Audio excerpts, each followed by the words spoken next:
പിതാവിൻ്റെയും പുത്രൻ്റെയും പരിശുദ്ധാത്മാവിൻ്റെയും നാമത്തിൽ തന്നെ ആമീൻ.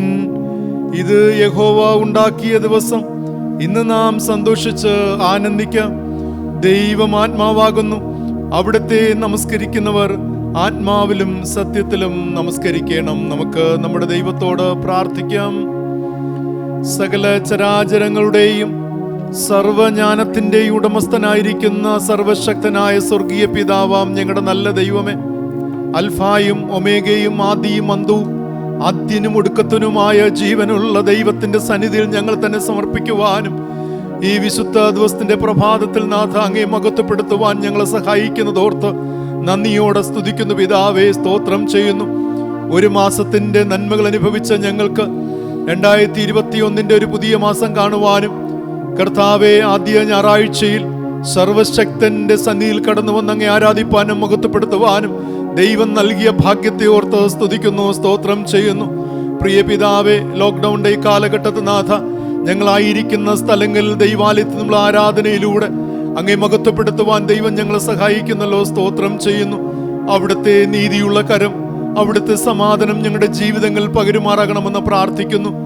ഈ ആരാധനയുടെ ആദിയോടുന്ന തിരു സാന്നിധ്യം നൽകി ദൈവ സാന്നിധ്യത്തിൽ ഞങ്ങൾ അങ്ങേ ആരാധിച്ച് മഹത്വപ്പെടുത്തി ഞങ്ങളുടെ ജീവിതം അനുഗ്രഹിക്കപ്പെടുവാൻ ഞങ്ങളെ സഹായിക്കുമാറാകണമെന്ന് യേശു രക്ഷിതാവിന്റെ നാമത്തിൽ പ്രാർത്ഥിക്കുന്നു.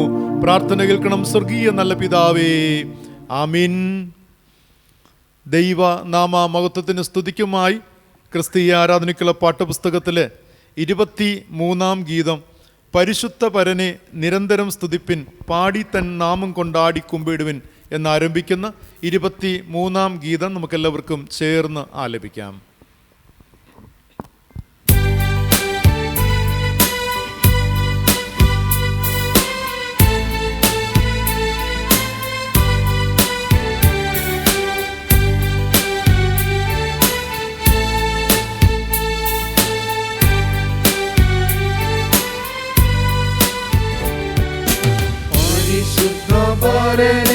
നിരന്തരം സ്തുതിപ്പിൻ, പാടി തൻ നാമം കൊണ്ടാടി കുമ്പിടുവിൻ, തിരുജനങ്ങളെ ഉണരിൻ, തൻ ദാസൻ തിരുമുന്നിൽ വണങ്ങിടുവിൻ.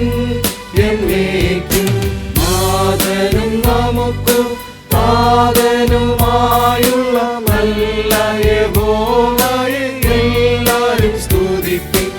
ഏതും ആയാസമെന്നെ തൻ വീട്ടിൽ ഏകനെ പുകഴ്ത്തിടുവിൻ. എന്നേക്കും നന്മകടലിനെ ചെമ്മേ നാം സ്തുതിച്ച, നമുക്കില്ല കുറച്ചില്ലെന്നറിഞ്ഞു കുമ്പിടുവിൻ.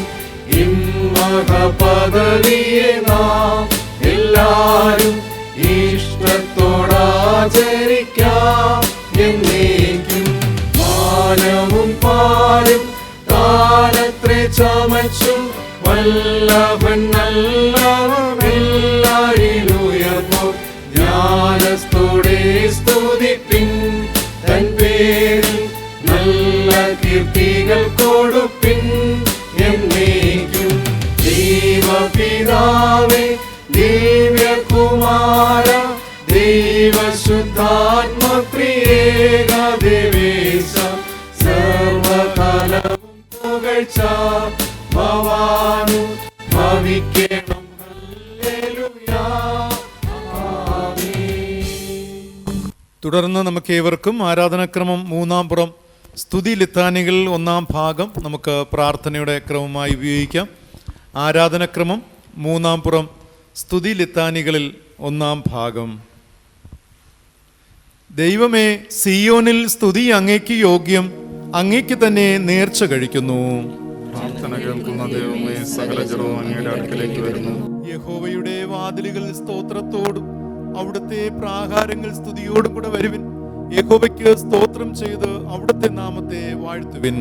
യഹോവ നല്ലവനല്ലോ, അവിടുത്തെ ദയ എന്നേക്കുമുള്ളത്, അവിടുത്തെ വിശ്വസ്തത തലമുറ തലമുറയായിരിക്കുന്നു. വരുവീൻ, നാം വണങ്ങി നമസ്കരിക്കാം. നമ്മെ നിർമ്മിച്ച യഹോവയുടെ മുൻപിൽ മുട്ടുകുത്തുക. അവിടുന്ന് നമ്മുടെ ദൈവമാകുന്നു, നാമോ അവിടുന്ന് നയിക്കുന്ന ജനവും അവിടുത്തെ കയ്യിലെ ആടുകൾ തന്നെ. യഹോവയുടെ പർവ്വതത്തിൽ ആർ കയറും? അവിടുത്തെ വിശുദ്ധ സ്ഥലത്ത് ആർ നിൽക്കും? വെളിപ്പെട്ട കൈയും നല്ല ഹൃദയമുള്ളവൻ, വ്യാജം മനസ്സിലാക്കാതെ കള്ളസത്യം ചെയ്യാതിരിക്കുന്നവൻ. ഞങ്ങളുടെ ദൈവമായ കർത്താവിന്റെ പക്കൽ കരുണയും മോചനവുമുണ്ട്. ഞങ്ങളോ ദൈവത്തോട് മത്സരിച്ചു.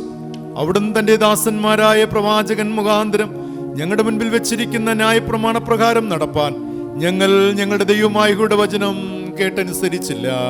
ദൈവത്തിന്റെ കന്യാകം താർന്നിരിക്കുന്ന മനസ്സ് തകർന്നു നുറുങ്ങിയിരിക്കുന്ന ഹൃദയത്തെ ദൈവം നിരസിക്കുകയില്ല. അധ്വാനിക്കുന്നവരും ഭാരം ചുമക്കുന്നവരുമായുള്ളവരെ എല്ലാവരും എന്റെ അടുക്കൽ വരുവിൻ, ഞാൻ നിങ്ങളെ ആശ്വസിപ്പിക്കും. ഞാൻ എഴുന്നേറ്റ് അപ്പന്റെ അടുക്കൽ ചെന്ന് അവിടത്തോട്, അപ്പാ, ഞാൻ സ്വർഗത്തോടും അങ്ങയോടും പാപം ചെയ്തിരിക്കുന്നു എന്ന് പറയും.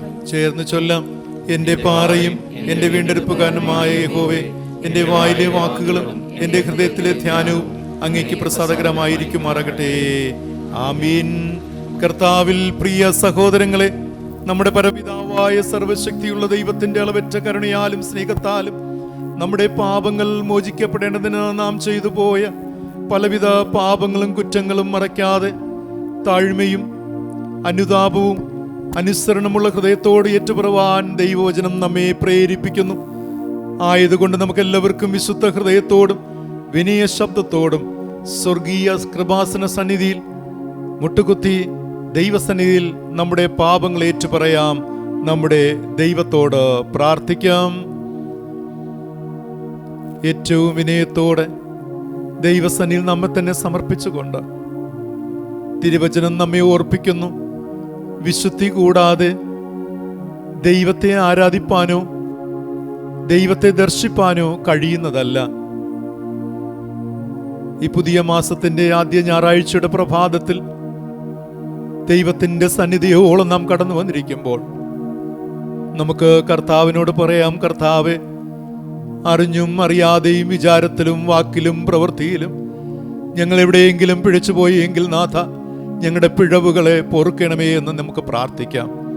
ഒരു നിമിഷം മൗനമായി നമ്മുടെ ഓർമ്മയിൽ കടന്നു വരുന്ന നമ്മുടെ ജീവിതത്തിൽ നാം ചെയ്ത എല്ലാ കുറവുകളെയും പിഴവുകളെയും, നമ്മുടെ അജ്ഞത കൊണ്ട് നമ്മുടെ ജീവിതത്തിൽ നിന്ന് പോയുള്ള എല്ലാ തെറ്റുകളെയും അനുതാപപൂർവ്വം ഏറ്റുപറഞ്ഞുപേക്ഷിച്ച് ദൈവത്തിന്റെ കരുണയ്ക്കായി പാപക്ഷമയ്ക്കായി നമുക്ക് പ്രാർത്ഥിക്കാം.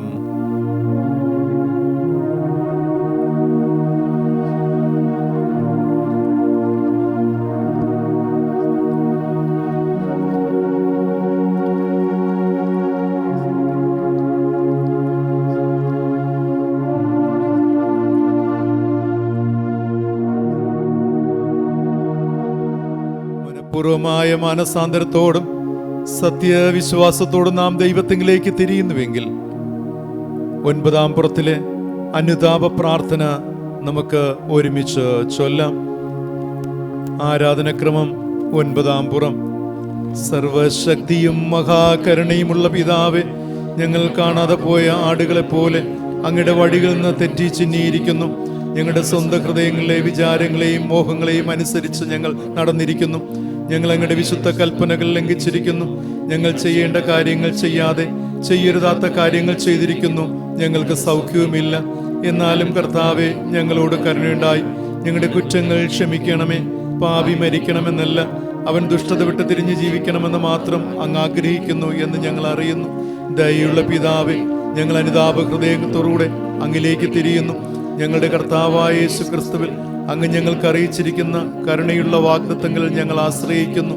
ഞങ്ങളുടെ പാപഭാരം നീക്കി മോചന നിശ്ചയം ഞങ്ങൾക്ക് നൽകണമേ. ഇനിമേൽ അങ്ങയുടെ പരിശുദ്ധ നാമത്തിന്റെ മഹത്വത്തിനായി ജീവന്റെ പുതുക്കത്തിൽ ഞങ്ങൾ അങ്ങയെ സേവിക്കേണ്ടതിന് സഹായിക്കണമേ. അങ്ങയുടെ രക്ഷയുടെ സന്തോഷം ഞങ്ങൾക്ക് തരണമേ. ഞങ്ങളെ സ്നേഹിച്ച് ഞങ്ങൾക്ക് വേണ്ടി തന്നെത്താൻ ഏൽപ്പിച്ചു കൊടുത്ത ഞങ്ങളുടെ കർത്താവായ യേശു ക്രിസ്തു മൂലം ഇതെല്ലാം ഞങ്ങൾ യാചിക്കുന്നു. ആമീൻ. സർവശക്തനും കരുണയുള്ളവനുമായ കർത്താവ്, പാപമോചനവും മാപ്പും ജീവിതം പുതുക്കുള്ള അവസരവും പരിശുദ്ധാത്മാവിന്റെ കൃപയും ആശ്വാസവും നിങ്ങൾക്ക് നൽകുമാറാകട്ടെ. ആമീൻ. കർത്താവ് നമ്മുടെ പാപങ്ങൾ ക്ഷമിച്ചതോർത്ത് നമുക്ക് ദൈവത്തിന് സ്തുതി സ്തോത്രം അർപ്പിക്കാം. കർത്താവ് മഹോന്നതൻ. എല്ലാ കാലത്തും ദൈവത്തിൽ ആശ്രയിക്കുന്ന മക്കളെ കർത്താവ് ഒരിക്കലും കൈവിടുന്നില്ല. ആ ദൈവത്തിന്റെ ദിവ്യമായ സാന്നിധ്യം അനുഭവിപ്പാനായി ദൈവസന്നിധിയിൽ നാം ഒരുമിച്ച് കൂടി വന്നിരിക്കുമ്പോൾ കർത്താവെ, അങ്ങ് ഞങ്ങളോട് കാണിച്ച വലിയ കരുണയ്ക്കായി, ആ വലിയ ദയയ്ക്കായി നന്ദിയോടെ സ്തുതിക്കുന്നു. കഴിഞ്ഞ ഒരാഴ്ചക്കാലം ഞങ്ങളുടെ ജീവിതത്തിൽ ചെയ്ത എല്ലാ ഉപകാരങ്ങൾക്കായി സ്തോത്രം അപ്പ. കർത്താവെ, പലപ്പോഴും ഞങ്ങൾ അകന്നിരിക്കുമ്പോഴും അങ്ങ് നല്ല ദൈവമായി വലിയവനായി ഞങ്ങളുടെ ജീവിതത്തിൽ കൂടിരുന്നല്ലോ. ദൈവത്തിന് സ്തുതി സ്തോത്രം അർപ്പിക്കാം. അതോടൊപ്പം തന്നെ കഴിഞ്ഞ നാളുകൾ നമ്മുടെ ജീവിതത്തിൽ നിന്ന് പോയിട്ടുള്ള എല്ലാ കുറവുകളെയും നാം ഏറ്റുപറഞ്ഞ് പ്രാർത്ഥിച്ചതുപോലെ നമ്മുടെ എല്ലാ ആവശ്യങ്ങളെയും ദൈവത്തോട് നമുക്ക് പറയാം. മധ്യസ്ഥ പ്രാർത്ഥനയ്ക്കുള്ള സമയമാണ്. ഈ സമയം ദൈവത്തിൻ്റെ സന്നിധിയിൽ നമ്മെ തന്നെ ഏറ്റവും വിനയത്തോടെ ദൈവകരങ്ങൾ നമ്മെ സമർപ്പിക്കാം. കർത്താവിൻ്റെ സന്നിധിയോളം കടന്നു വരുവാനും കർത്താവിൻ്റെ പാദപിടത്തിൽ മുട്ടുമടക്കുവാനും ദൈവത്തിൻ്റെ കൃപ അനുഭവിപ്പാനും ദൈവം നമ്മെ സഹായിച്ചിരിക്കുന്നു. വിശുദ്ധ വേദപുസ്തകം പറയുന്നു, ദൈവത്താൽ അസാധ്യമായത് ഒന്നുമില്ല. നമ്മുടെ ദൈവത്താൽ സകലവും സാധ്യമെന്ന് തിരുവെടുത്ത് നമ്മെ ഓർപ്പിക്കുന്നു. പ്രാർത്ഥനയിലൂടെ നാം ചോദിക്കുന്നതൊക്കെ നമുക്ക് സകലവും സാധ്യമാക്കി നൽകുന്ന ദൈവമാണ്. ആ കർത്താവിൻ്റെ മുഖത്തേക്ക് നമുക്ക് നോക്കാമോ? വേദപുസ്തകം പറയുന്നു, അവൻ്റെ മുഖത്തേക്ക് നോക്കിയവരുടെ ജീവിതങ്ങൾ പ്രകാശപൂരിതമായി. അവർ ഒരു നാൾ ലജ്ജിച്ചു പോകുകയില്ല. പ്രാർത്ഥനയ്ക്ക് ശക്തിയുണ്ട്, പ്രാർത്ഥനയ്ക്ക് വിടുതലുണ്ട്, പ്രാർത്ഥനയിലൂടെ അനുഗ്രഹം നമുക്കുണ്ട്. ദൈവത്തോട് നമുക്ക് പ്രാർത്ഥിക്കാമോ? ദൈവത്താൽ അസാധ്യമായതൊന്നുമില്ലല്ലോ, യഹോവയ്ക്ക് കഴിയാത്ത കാര്യമില്ലല്ലോ. ദൈവത്താൽ അസാധ്യമായതൊന്നുമില്ലല്ലോ, യഹോവയ്ക്ക് കഴിയാത്ത കാര്യമില്ലല്ലോ. യേശുവിൻ്റെ നാമത്തിൽ സൗഖ്യമുണ്ടല്ലോ, യേശുവിൻ്റെ രക്തത്താൽ ജയമുണ്ടല്ലോ. യേശുവിൻ്റെ നാമത്തിൽ സൗഖ്യമുണ്ടല്ലോ, യേശുവിൻ്റെ രക്തത്താൽ ജയമുണ്ടല്ലോ. വിശ്വസിച്ചാൽ ദൈവത്തിൻ്റെ മഹത്വം കാണാം, പ്രാർത്ഥിക്കുമ്പോൾ ദൈവത്തിൻ്റെ പ്രവൃത്തി കാണാം. ആരാധിച്ചാൽ ദൈവത്തിൻ്റെ വീടുതൽ കാണാം, ആശ്രയിച്ചാൽ ദൈവത്തിൻ്റെ കരുതൽ കാണാം. വിശ്വസിച്ചാൽ ദൈവത്തിൻ്റെ മഹത്വം കാണാം, പ്രാർത്ഥിക്കുമ്പോൾ ദൈവത്തിൻ്റെ പ്രവൃത്തി കാണാം. ആരാധിച്ചാൽ ദൈവത്തിൻ്റെ വീടുതൽ കാണാം, ആശ്രയിച്ചാൽ ദൈവത്തിൻ്റെ കരുതൽ കാണാം.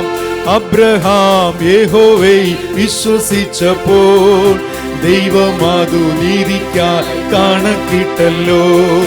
അബ്രഹാം യഹോവയെ വിശ്വസിച്ചപ്പോൾ ദൈവം അതു നീതിക്കായി കണക്കിട്ടല്ലോ.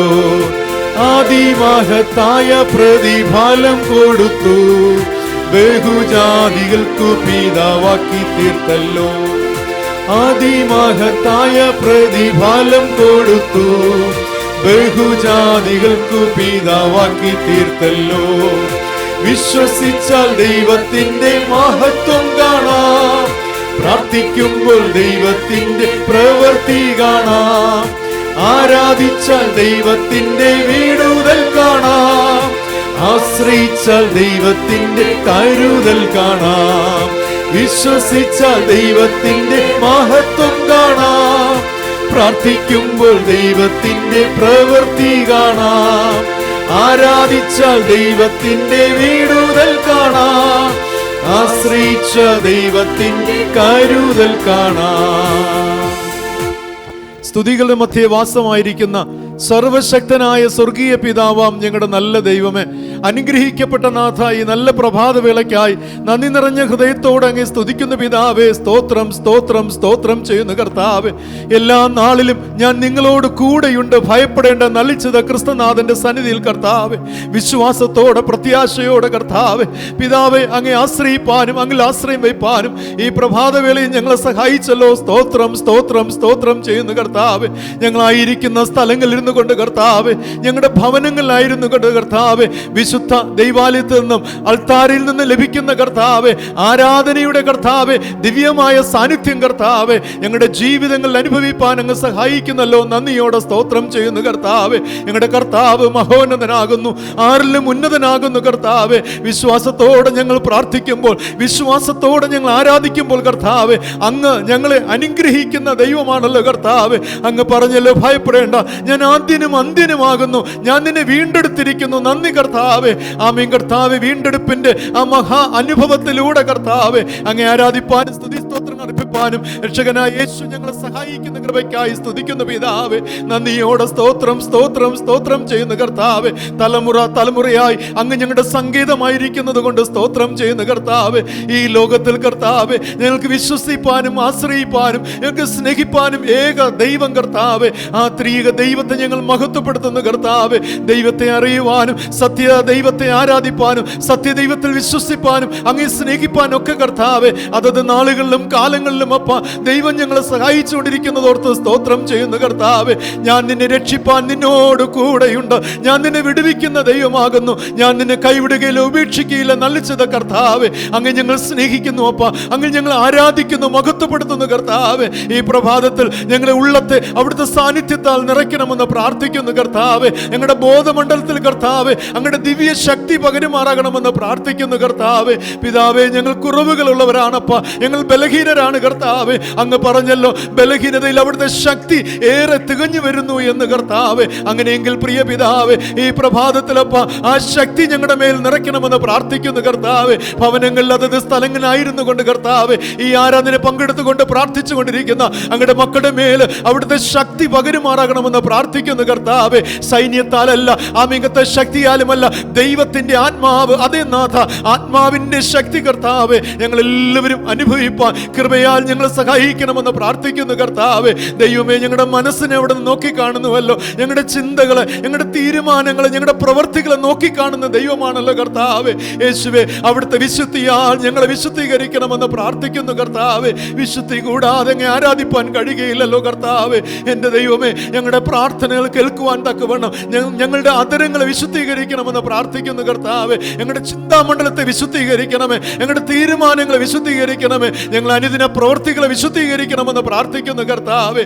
ആമേൻ കർത്താവെ. അങ്ങനെ ഞങ്ങൾ അങ്ങയോട് ചേർന്ന് ജീവിക്കേണ്ട കൃപയും ഭാഗ്യവും ദൈവം ഈ ലോകത്ത് ഞങ്ങൾക്ക് നൽകണമെന്ന് പ്രാർത്ഥിക്കുന്നു കർത്താവെ. ദൈവമേ, കഴിഞ്ഞ ഒരു മാസക്കാലം ദൈവം ചെയ്ത എല്ലാ ഉപകാരങ്ങൾക്കായി സ്തോത്രം ചെയ്യുന്നു കർത്താവെ. ആശുപത്രി വാസങ്ങൾ, അനർത്ഥങ്ങൾ, രോഗങ്ങൾ, വേദനകൾ എന്നൊക്കെ ദൈവം ഞങ്ങളെ വിടുവിച്ചല്ലോ, സ്തോത്രം ചെയ്യുന്നു കർത്താവെ.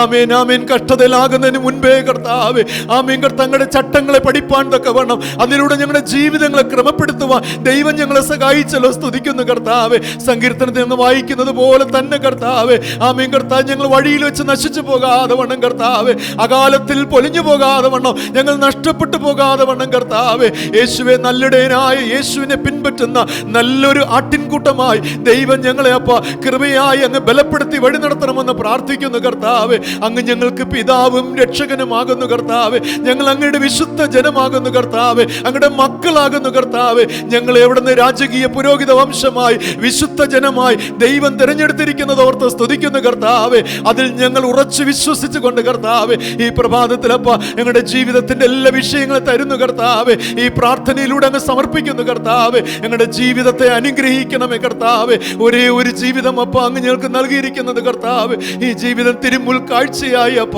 അങ്ങയുടെ പാദപീഠത്തിൽ ഞങ്ങൾ സമർപ്പിക്കുന്നു കർത്താവെ. അവിടുത്തെ നന്മയല്ലാതെ ഞങ്ങൾക്കൊന്നുമില്ല കർത്താവെ. ഈ ലോകത്ത് ഞങ്ങൾ എന്ത് നേടിയാലും കർത്താവെ, എന്തുണ്ടെങ്കിലും കർത്താവെ, അങ്ങയുടെ സ്നേഹമില്ലെങ്കിൽ ഒന്നുമില്ല കർത്താവെ. ഞങ്ങളുടെ ഉള്ളത്തിൽ സമാധാനമില്ലെങ്കിൽ ഒന്നുമില്ല കർത്താവെ. അങ്ങയുടെ സമാധാനത്തിനായി വാഞ്ചിക്കുന്നു കർത്താവെ. അവിടുന്ന് ഞങ്ങളുടെ ഹൃദയത്തെ സന്തോഷിപ്പിക്കണമേ കർത്താവെ. സന്തോഷവും ആനന്ദവും എന്നെ കേൾക്കുമാറാക്കണമേ എന്ന് ഭക്തൻ പ്രാർത്ഥിച്ചതുപോലെ ഈ പ്രഭാതത്തിൽ കർത്താവെ, ആമീൻ കർത്താവ്, പ്രകാരമുള്ള നന്മകൾ നൽകണമെന്ന് പ്രാർത്ഥിക്കുന്നു. ദാവീദ് പ്രാർത്ഥിച്ചു, അടിയന്റെ ഉള്ളത്തെ സന്തോഷിപ്പിക്കണമേ എന്ന് കർത്താവെ. അതേ നാഥ, ഈ പ്രഭാതത്തിൽ കർത്താവെ ഞങ്ങളും പ്രാർത്ഥിക്കുന്നു കർത്താവെ. യേശുവേ, സ്തോത്രം. ഞങ്ങളുടെ ഉള്ളം സന്തോഷിപ്പിക്കുവാൻ തക്കവണ്ണം കർത്താവെ ഞങ്ങളുടെ ജീവിതത്തിന്റെ സമഗ്ര മേഖലകളെയും ദൈവം അനുഗ്രഹിച്ച് ആശീർവദിക്കണമെന്ന് പ്രാർത്ഥിക്കുന്നു അപ്പ. ഞങ്ങളുടെ മാതാപിതാക്കൾക്കായി സ്തുതിക്കുന്നു കർത്താവെ. അവരെ അവിടെ നിന്ന് അനുഗ്രഹിക്കണമേ. ക്ഷീണിത നാളുകൾ അപ്പന്റെ കരം കൂടിയിരിക്കട്ടെ കർത്താവെ. ഒരു നാളിൽ കർത്താവ്, ഒരു കാലഘട്ടത്തിൽ കർത്താവെ. ഇല്ലായ്മകളുടെ മധ്യയിലും അപ്പ അവർ ഞങ്ങൾക്ക് ജന്മം നൽകി ഞങ്ങളെ വഴി നടത്തി കർത്താവെ. വിദ്യാഭ്യാസവും വേണ്ടുവോളം കർത്താവെ ജീവിക്കുവാനുള്ള കർത്താവെ കൃപയും ശക്തിയും അവരിലൂടെ പകർന്നു തന്നല്ലോ. സ്തുതിക്കുന്നു കർത്താവെ. അവരുടെ വാർദ്ധക്യകാലത്ത് ദൈവമേ അവിടുത്തെ സഹായം ഏറെ അങ്ങ് നൽകണമെന്ന് പ്രാർത്ഥിക്കുന്നു കർത്താവെ. തളർന്നു പോകാതെ ക്ഷീണിച്ചു പോകാതെ രോഗത്തിന് അടിമപ്പെടാതെ വണ്ണം ഞങ്ങളുടെ അപ്പനമ്മമാരെ ദൈവം ആശീർവദിക്കണമെന്ന് പ്രാർത്ഥിക്കുന്നു അപ്പ. ഞങ്ങളുടെ ജീവിത പങ്കാളിക്കായി പ്രാർത്ഥിക്കുന്നു അപ്പ. അവരെ അനുഗ്രഹിക്കണമേ. അവരിലൂടെ ലഭിക്കുന്ന എല്ലാ സേവനങ്ങൾക്കായി നന്മകൾക്കായി സ്തോത്രം അപ്പ. സമർപ്പണമുള്ള ജീവിതങ്ങൾക്കായി സ്തുതിക്കുന്നു കർത്താവെ. അവിടെ ത്യാഗോചലമായ ആമീൻ പ്രവർത്തനങ്ങൾ കർത്താവെ കുടുംബത്തിന് ശക്തി പകരുന്നതായി തീരുവാനങ്ങ് സഹായിക്കണമെന്ന് പ്രാർത്ഥിക്കുന്നു. ഞങ്ങൾക്ക് നൽകിയിരിക്കുന്ന മക്കൾക്കായി സ്തുതിക്കുന്നു കർത്താവെ. ആമീൻ മരുമക്കൾ കൊച്ചുമക്കൾക്കായി സ്തോത്രം ചെയ്യുന്നു കർത്താവെ. യേശുവേ ഞങ്ങളുടെ നാമത്തിൽ അവരെ അനുഗ്രഹിച്ച് പ്രാർത്ഥിക്കുന്നു കർത്താവെ. ആമീൻ ഈ വിശുദ്ധ ദിവസത്തിന്റെ പ്രഭാതത്തിലപ്പ ഞങ്ങളുടെ മക്കൾക്ക് ഞങ്ങളുടെ തലമുറകൾക്ക് വേണ്ടി കഴിക്കുന്ന പ്രാർത്ഥന സ്വർഗത്തിലെ പിതാവ് അംഗീകരിച്ച് കർത്താവെ ഇരട്ടിയായ അനുഗ്രഹങ്ങൾ അവർക്ക് നൽകണമെന്ന് പ്രാർത്ഥിക്കുന്നു കർത്താവെ. അവിടെ വിദ്യാഭ്യാസ മേഖല അനുഗ്രഹിക്കണമേ അപ്പ. ഉപജീവന മാർഗങ്ങളെ അനുഗ്രഹിക്കണമേ അപ്പ. ഒന്നുകൊണ്ടും അവരുടെ ഹൃദയം ഭാരപ്പെടുവാൻ ദൈവം അനുവദിക്കരുതെന്ന് പ്രാർത്ഥിക്കുന്നു കർത്താവെ. ശത്രുവിന്റെ യാതൊരു കെണികളിലും പെട്ടുപോകാതെ ഞങ്ങളുടെ കർത്താവെ ആൺമക്കളെയും പെൺമക്കളെയും ഒക്കെ കണ്ണിന്റെ കൃഷ്ണമണി പോലെ ദൈവം സൂക്ഷിക്കണമെന്ന് പ്രാർത്ഥിക്കുന്നു കർത്താവെ. ഈ ലോകത്തിനവർ അനുരൂപരാകാതെ വണ്ണം കർത്താവെ ആമീൻ ദൈവഹിതം ഇന്നെന്ന് തിരിച്ചറിഞ്ഞുകൊണ്ട് കർത്താവെ കർത്താവിന്റെ കരത്തെ മുറുകെ പിടിച്ചുകൊണ്ടപ്പ വചനമാകുന്ന വെളിച്ചത്തിൽ നടക്കുവാൻ തക്ക വണ്ണം ദൈവം അവരെ സഹായിച്ച് അനുഗ്രഹിക്കണമെന്ന് പ്രാർത്ഥിക്കുന്നു അപ്പ. അടുത്തും ദൂരെയുമായിരിക്കുന്ന ഞങ്ങളുടെ കർത്താവ് തലമുറകളെ ദൈവം ആശീർവദിക്കണമെന്ന് പ്രാർത്ഥിക്കുന്നു. കോട്ടകെട്ടി കാവൽ ചെയ്യണമേ അപ്പ. ഒരു നന്മയ്ക്ക് മുട്ടില്ലാതെ ദൈവം നടത്തണമേ അപ്പ. യഹോവ എൻ്റെ ഇടയനാകുന്നു, എനിക്കൊന്നിനും മുട്ടുണ്ടാകയില്ല. നന്ദി കർത്താവെ. ഞങ്ങളും ഞങ്ങളുടെ തലമുറകളും കർത്താവെ അങ്ങേ ഞങ്ങളുടെ രാജാവായി ദൈവമായി കർത്താവെ ഞങ്ങളുടെ ഹൃദയത്തിൽ വാഴിച്ചിരിക്കുന്നത് കൊണ്ട് കർത്താവെ ഞങ്ങൾക്കൊന്നിനും മുട്ടുണ്ടാകയില്ലല്ലോ കർത്താവെ. ഞങ്ങൾ പ്രാർത്ഥിക്കുന്നു അപ്പ. അനുദിനമുള്ള നന്മകൾ ഞങ്ങൾക്ക് നൽകണമേ അപ്പ. സാമ്പത്തിക ഭദ്രത നൽകണമേ. ഞങ്ങൾക്ക് ആരോഗ്യം നൽകണമേ. ഞങ്ങളുടെ ഉപജീവന മാർഗങ്ങളെ അനുഗ്രഹിക്കണമേ. ഔദ്യോഗിക മേഖലകളെ ദൈവം ആശീർവദിക്കണമേ അപ്പ. ഞങ്ങളുടെ മൃഗസമ്പത്തിനെ അനുഗ്രഹിക്കണമേ. കാർഷിക വിളകളെ അനുഗ്രഹിക്കണമെന്ന് പ്രാർത്ഥിക്കുന്നു. ഞങ്ങൾ സഞ്ചരിക്കുന്ന വാഹനങ്ങളെ അനുഗ്രഹിക്കണമേ. ഞങ്ങളുടെ വസ്തു സമ്പത്തിനെ അനുഗ്രഹിക്കണമേ. ഞങ്ങളുടെ ഭവനത്തെ അനുഗ്രഹിക്കണമേ എന്ന് ഞങ്ങൾ പ്രാർത്ഥിക്കുന്നു കർത്താവെ. ആമീൻ കർത്താവ്. ഇതൊക്കെ ദൈവം ഞങ്ങൾക്ക് അനുഗ്രഹിച്ച് നൽകുമ്പോൾ കർത്താവെ ഞങ്ങളുടെ ആത്മാവ് കർത്താവെ യേശുവേ ഭൗതിക വസ്തുക്കളിലല്ല കർത്താവെ ദൈവത്തിൽ ആശ്രയം കണ്ടെത്തിക്കൊണ്ട് കർത്താവെ എപ്പോഴും യേശുവേ എന്ന് ഉള്ളുകൊണ്ട് വിളിച്ചുകൊണ്ട് കർത്താവെ അങ്ങയുടെ വചനം ധ്യാനം ചെയ്തുകൊണ്ട് മനനം ചെയ്തുകൊണ്ട് പ്രാർത്ഥനയോടെ മുന്നേറുവാൻ ദൈവത്തിന്റെ ആത്മാവ് ഞങ്ങൾ ഒരുക്കണമെന്ന് പ്രാർത്ഥിക്കുന്നു കർത്താവെ. ഞങ്ങൾക്ക് തന്നിരിക്കുന്ന ഒരേ ജീവിതം കർത്താവെ ആ ജീവിതത്തിൽ ഞങ്ങൾ അങ്ങയോടൊപ്പം ഞങ്ങൾ ഏറെ സന്തോഷിക്കട്ടെ കർത്താവെ. അങ്ങയുടെ നാമത്തെ ഞങ്ങൾ മഹത്വപ്പെടുത്തുന്നവരാക്കി തീർക്കണമേ അപ്പ. ഞങ്ങളുടെ ഈ ജീവിതത്തിലൂടെ യേശുവേ അങ്ങയുടെ നാമം മഹത്വപ്പെടണം കർത്താവെ. അതുകൊണ്ട് തന്നെ അപ്പ ഞങ്ങൾ ആരാധനയ്ക്കും കർത്താവെ ആമേ വ്യക്തിപരമായ പ്രാർത്ഥനകളും കൂട്ടായ്മയ്ക്കും ഒന്നും കർത്താവെ വേദപുസ്തക പഠനത്തിൽ നിന്ന് വിഘ്നം വരുത്താതെ വണ്ണം കർത്താവെ യേശുവേ ആമേൻ ദൈവ പൈതലായിരുന്നു കൊണ്ട് ഞങ്ങളിലൂടെ യേശുവിന്റെ നാമത്തെ ഈ ലോകത്തിന് ഉയർത്തി കാണിക്കുവാൻ അവിടെ നിങ്ങൾ സഹായിക്കണമെന്ന് പ്രാർത്ഥിക്കുന്നു കർത്താവെ. ഇന്ന് ഈ പ്രഭാത ആരാധന പങ്കെടുത്തിരിക്കുന്ന കർത്താവെ ആരുടെയെങ്കിലും മനസ്സ് വിഷമതകളോ ഭാരങ്ങളോ സങ്കടങ്ങളോ ഉണ്ടെങ്കിൽ അപ്പ രോഗത്താൽ ബാധിക്കപ്പെട്ടിരിക്കുന്നുവെങ്കിൽ ഒറ്റപ്പെട്ട അനുഭവങ്ങളിൽ തള്ളപ്പെട്ട അനുഭവങ്ങൾ കർത്താവെ പ്രതീക്ഷിച്ച സ്നേഹമോ കരുതലോ നന്മയോ ലഭിച്ചില്ല എന്ന ദുഃഖത്തോടെ ആരെങ്കിലും ആയിരിക്കുന്നുവെങ്കിൽ അപ്പ ദൈവം അവരെ സാന്ത്വനപ്പെടുത്തണമേ, ധൈര്യപ്പെടുത്തണമേ അപ്പ. അവിടെ ജീവിതങ്ങൾക്ക് ദൈവം മാറ്റം വരുത്തണമെന്ന് പ്രാർത്ഥിക്കുന്നു കർത്താവെ. എന്റെ ദൈവത്താൽ സകലവും സാധ്യമപ്പ. അപ്പ നന്ദിയോടെ സ്തുതിക്കുന്നു അപ്പ. കാനാവിലെ കല്യാണ വീട്ടിൽ പച്ചവെള്ളത്തെ വീഞ്ഞാക്കിയ കർത്താവ് ആമീൻ മരുഭൂമിയിൽ ഇസ്രായേൽ ജനത്തിന് വഴി നൽകിയ കർത്താവ് ചെങ്കടലിനെ രണ്ടായി ആമീൻ കർത്താവെ സ്തോത്രമപ്പ രണ്ടായി മാറ്റി കർത്താവ് അവിടെ ഒരു പുതിയ വഴി കാണിച്ച ദൈവത്തിന്റെ ശക്തിയേറിയ കരമപ്പ.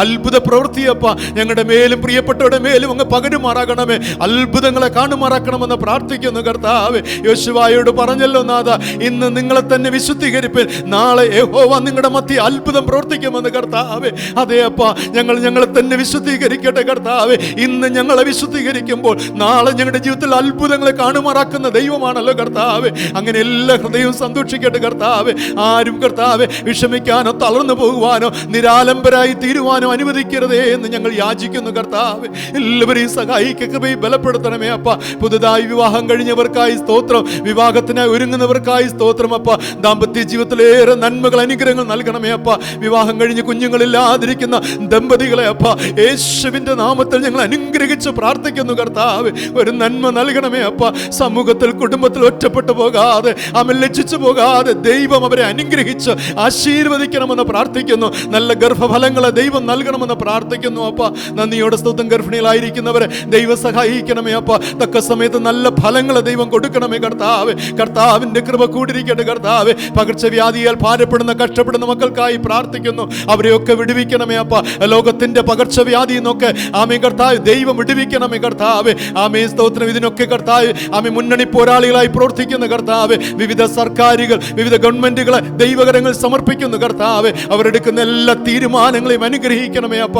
ആമീൻ കർത്താവേ. പോലീസ് ഡിപ്പാർട്ട്മെന്റിനായി സ്തുതിക്കുന്നു കർത്താവേ. ഡോക്ടർമാർ, നഴ്സുമാർ, എഞ്ചിനീയർമാർ, ശാസ്ത്രജ്ഞന്മാർ കർത്താവേ. ആമീൻ കർത്താവേ സ്തോത്രം. ആരോഗ്യ പ്രവർത്തകർ എല്ലാവരെയും യേശുവിന്റെ നാമത്തിൽ ഞങ്ങൾ അനുഗ്രഹിച്ച് പ്രാർത്ഥിക്കുന്നു കർത്താവേ. രാഷ്ട്രീയ പ്രവർത്തകർക്കായി സ്തോത്രം. സാമൂഹിക സേവനം ചെയ്യുന്ന മക്കൾക്കായി പ്രാർത്ഥിക്കുന്നു അപ്പ. ഓൾ ഇന്ത്യ വർക്കേഴ്സ് ആമീൻ കർത്താവ്, ഓൾ ഇന്ത്യ ആയിട്ട് വർക്ക് ചെയ്ത് പ്രവർത്തിക്കുന്ന കർത്താവേ എല്ലാവരെയും ദൈവം ആശീർവദിക്കണമേ കർത്താവേ. സദുദ്ദേശത്തോടുകൂടെ കർത്താവേ നിന്നെ മക്കൾ പ്രവർത്തിക്കേണ്ട കൃപ നൽകണമെന്ന് പ്രാർത്ഥിക്കുന്നു. ദൈവ ആത്മാവിന്റെ സാന്നിധ്യം, അനുഗ്രഹം, കൃപ, വാഴ്വ് കൂടിരിക്കട്ടെ കർത്താവേ. ആമേ സ്തോത്രം. രാജ്യ സേവനത്തിലായിരിക്കുന്ന മക്കൾക്കായി പ്രാർത്ഥിക്കുന്നു. ആമേ കർത്താവേ. ആമേ സ്തോത്രം ചെയ്ത് വിദേശ രാജ്യങ്ങളായിരിക്കുന്ന ഞങ്ങളുടെ പ്രിയപ്പെട്ട മക്കളെ തരുന്നു കർത്താവേ. അവരെ ദൈവം കാത്തുകൊള്ളണമേ. സ്വർഗത്തിലെ പിതാവ് നിന്റെ മക്കളെ ഭദ്രമായി കാത്തുപരിപാലിക്കണമെന്ന് പ്രാർത്ഥിക്കുന്നു കർത്താവേ. ഒരു ജോബിന് വേണ്ടി കാത്തിരിക്കുന്ന മക്കളുണ്ട് കർത്താവേ. പരിശ്രമിക്കുന്നവരുണ്ട് കർത്താവേ. പകർച്ചവ്യാധിയാലപ്പ ആമീൻ കർത്താവ് ഭാവി ജീവിതം ഇനി എന്താകുമോ എന്ന് ചിന്തിച്ചിരിക്കുന്നവരുണ്ട് കർത്താവേ. എൻ്റെ ദൈവം അവരെയൊക്കെ സഹായിക്കണമെന്ന് പ്രാർത്ഥിക്കുന്നു. പരീക്ഷയ്ക്കായി ഒരുങ്ങുന്ന മക്കളെ അനുഗ്രഹിക്കണമേ അപ്പ. പ്രത്യേകിച്ചും കർത്താവേ ഞങ്ങളുടെ കർത്താവ് മക്കൾ ഒരു പുതിയ അധ്യയന വർഷത്തിലേക്ക് പ്രവേശിച്ചിരിക്കുകയാണ് അപ്പ.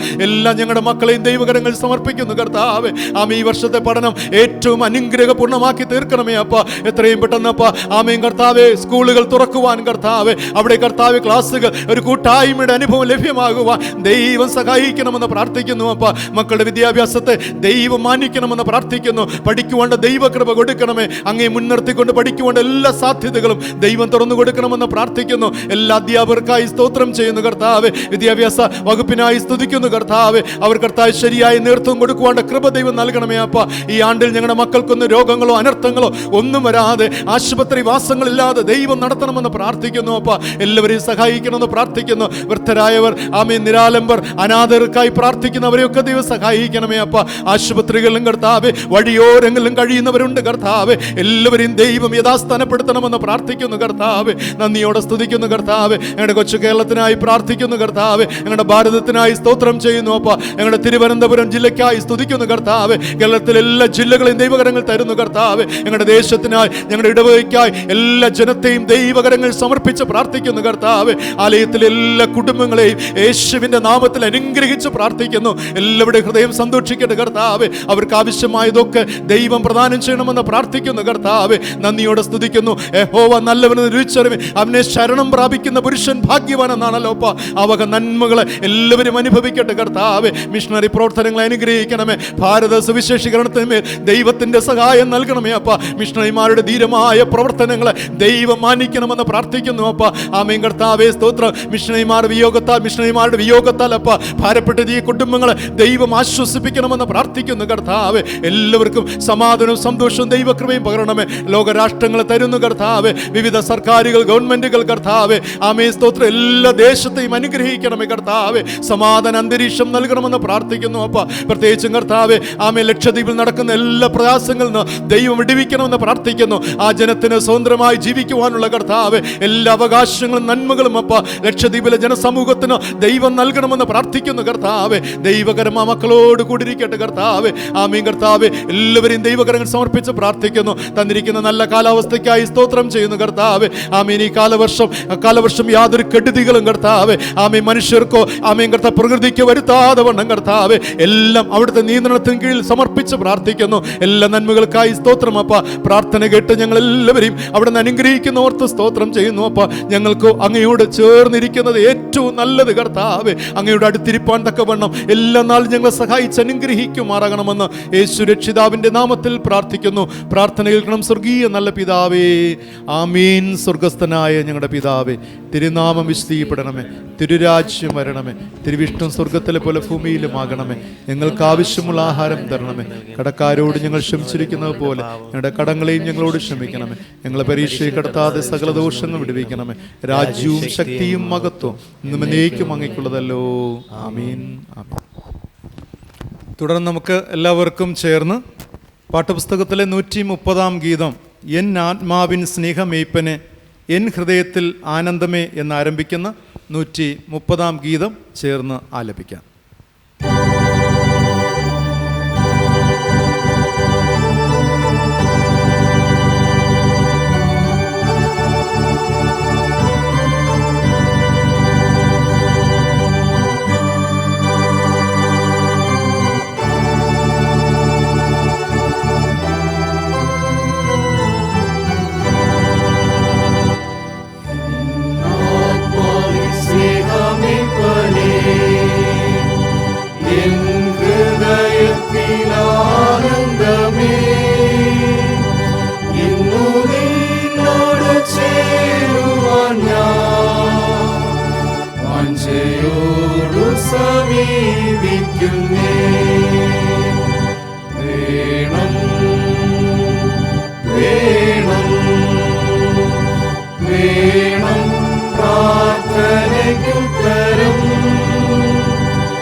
വാക്യ പ്രതിവാക്യമായി വായിക്കുന്നുള്ള സങ്കീർത്തന വേദഭാഗം 119-ാം സങ്കീർത്തനം 33 മുതൽ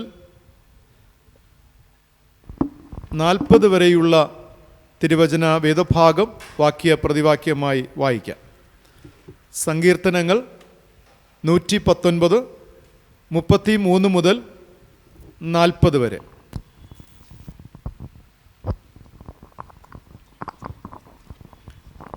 യഹോവേ, നിന്റെ ചട്ടങ്ങളുടെ വഴി എന്നെ ഉപദേശിക്കണമേ, ഞാനതിനെ അവസാനത്തോളം പ്രമാണിക്കും.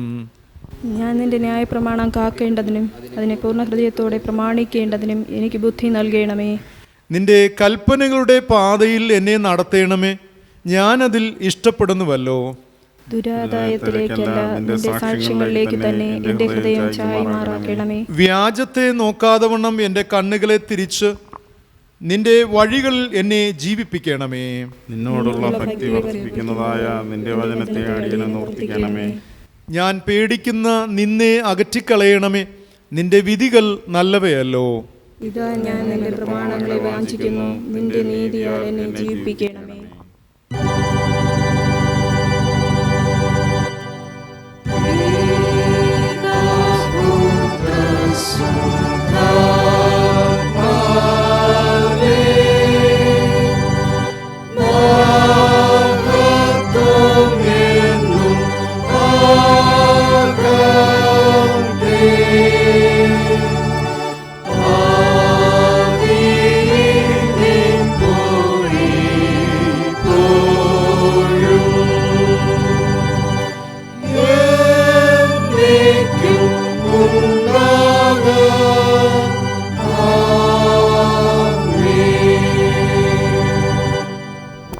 തുടർന്ന് ഇന്നേ ദിവസത്തേക്കുള്ള തിരുവചന വേദഭാഗങ്ങൾ വായിക്കുന്നത് നമുക്ക് കേൾക്കാം. പഴയ നിയമ പുസ്തകത്തിൽ നിന്നും രാജാക്കന്മാരുടെ 1-ാം പുസ്തകം 3-ാം അധ്യായം 16 മുതൽ 28 വരെയും, സുവിശേഷ ഭാഗത്തു നിന്നും വിശുദ്ധ ലൂക്കോസ് എഴുതിയ സുവിശേഷം 10-ാം അധ്യായം 21 മുതൽ 24 വരെയുമുള്ള വചനങ്ങളെ വായിക്കുന്നത് കേൾപ്പിൻ. വായിക്കുവാനായി നൽകിയിരിക്കുന്ന പഴയ നിയമ വേദഭാഗം 1 രാജാക്കന്മാർ 3-ാം അധ്യായം 16 മുതൽ 28 വരെ. 1 രാജാക്കന്മാർ 3-ാം അധ്യായം 16 മുതൽ 28 വരെ. അനന്തരം വേശ്യമാരായ 2 സ്ത്രീകൾ രാജാവിൻ്റെ അടുക്കൽ വന്ന് അവൻ്റെ മുൻപാകെ നിന്നു. അവരിൽ ഒരുത്തി പറഞ്ഞത്, തമ്പുരാനെ, അടിയനും ഇവളും ഒരു വീട്ടിൽ പാർക്കുന്നു. ഞങ്ങൾ പാർക്കുന്ന വീട്ടിൽ വെച്ച് ഞാനൊരു കുഞ്ഞിനെ പ്രസവിച്ചു. ഞാൻ പ്രസവിച്ചതിൻ്റെ 3-ാം ദിവസം ഇവളും പ്രസവിച്ചു. ഞങ്ങൾ ഒന്നിച്ചായിരുന്നു. ഞങ്ങൾ 2 പേരും ഒഴികെ ആ വീട്ടിൽ മറ്റാരും ഞങ്ങളോടുകൂടെ ഉണ്ടായിരുന്നില്ല. എന്നാൽ രാത്രി ഇവൾ തൻ്റെ മകൻ്റെ മേൽ കിടന്നുപോയതുകൊണ്ട് അവൻ മരിച്ചുപോയി. അവൾ അർദ്ധരാത്രി എഴുന്നേറ്റ് അടിയൻ ഉറങ്ങുന്ന സമയം അടിയൻ്റെ അരികെ നിന്ന് അടിയൻ്റെ മകനെ എടുത്ത് അവളുടെ പള്ളയ്ക്കലും അവളുടെ മരിച്ച മകനെ അടിയൻ്റെ പള്ളയ്ക്കലും കിടത്തി. രാവിലെ കുഞ്ഞിന് മുല കൊടുപ്പാൻ അടിയൻ എഴുന്നേറ്റപ്പോൾ അത് മരിച്ചിരിക്കുന്നത് കണ്ടു. വെളിച്ചമായ ശേഷം അടിയൻ സൂക്ഷിച്ചു നോക്കിയാറേ അത് അടിയൻ പ്രസവിച്ച കുഞ്ഞല്ല. അതിന് മറ്റേ സ്ത്രീ, അങ്ങനെയല്ല, ജീവനുള്ളത് എൻ്റെ കുഞ്ഞ്, മരിച്ചത് നിന്റെ കുഞ്ഞ് എന്ന് പറഞ്ഞു. ഇവളോ, മരിച്ചത് നിന്റെ കുഞ്ഞ്, ജീവനുള്ളത് എൻ്റെ കുഞ്ഞ് എന്ന് പറഞ്ഞു. ഇങ്ങനെ അവർ രാജാവിൻ്റെ മുമ്പാകെ തമ്മിൽ വാദിച്ചു. അപ്പോൾ രാജാവ് കൽപ്പിച്ചത്, ജീവനുള്ളത് എൻ്റെ കുഞ്ഞ്, മരിച്ചത് നിന്റെ കുഞ്ഞ് എന്ന് ഇവൾ പറയുന്നു. അങ്ങനെയല്ല, മരിച്ചത് നിന്റെ കുഞ്ഞ്, ജീവനുള്ളത് എൻ്റെ കുഞ്ഞ് എന്ന് മറ്റേവൾ പറയുന്നു. ഒരു വാൾ കൊണ്ടുവരുവിൻ എന്ന് രാജാവ് കൽപ്പിച്ചു. അവരൊരു വാൾ രാജസന്നിധിയിൽ കൊണ്ടുവന്നു. അപ്പോൾ രാജാവ്, ജീവനുള്ള കുഞ്ഞിനെ 2ആയി പിളർന്ന് പാതി ഒരുത്തിക്കും പാതി മറ്റേവൾക്കും കൊടുപ്പിൻ എന്ന് കൽപ്പിച്ചു. ഉടനെ ജീവനുള്ള കുഞ്ഞിൻ്റെ അമ്മ തൻ്റെ കുഞ്ഞിനെക്കുറിച്ച് ഉള്ളു കത്തുക കൊണ്ട് രാജാവിനോട്, അയ്യോ എൻ്റെ തമ്പുരാനെ, ജീവനുള്ള കുഞ്ഞിനെ കൊല്ലരുതേ, അതിനെ അവൾക്ക് കൊടുത്തുകൊള്ളുവിൻ എന്ന് പറഞ്ഞു. മറ്റേവളോ, എനിക്കും വേണ്ട നിനക്കും വേണ്ട, അതിനെ പിളർക്കട്ടെ എന്ന് പറഞ്ഞു. അപ്പോൾ രാജാവ്, ജീവനുള്ള കുഞ്ഞിനെ കൊല്ലരുത്, അവൾക്ക് കൊടുപ്പിൻ, അവൾ തന്നെ അതിൻ്റെ തള്ള എന്ന് കൽപ്പിച്ചു. രാജാവ് കൽപ്പിച്ച വിധി ഇസ്രായേലിലൊക്കെയും കേട്ടു. ന്യായപാലനം ചെയ്യുവാൻ ദൈവത്തിൻ്റെ ജ്ഞാനം രാജാവിൻ്റെ ഉള്ളിൽ ഉണ്ട് എന്ന് കണ്ട് അവനെ ഭയപ്പെട്ടു. രാജാവ് കൽപ്പിച്ച വിധി ഇസ്രായേലിലൊക്കെയും കേട്ടു. ന്യായപാലനം ചെയ്യുവാൻ ദൈവത്തിൻ്റെ ജ്ഞാനം രാജാവിൻ്റെ ഉള്ളിലുണ്ട് എന്ന് കണ്ട് അവനെ ഭയപ്പെട്ടു. ഇവിടെ പഴയ നിയമ വേദഭാഗം വായിച്ച് അവസാനിച്ചിരിക്കുന്നു.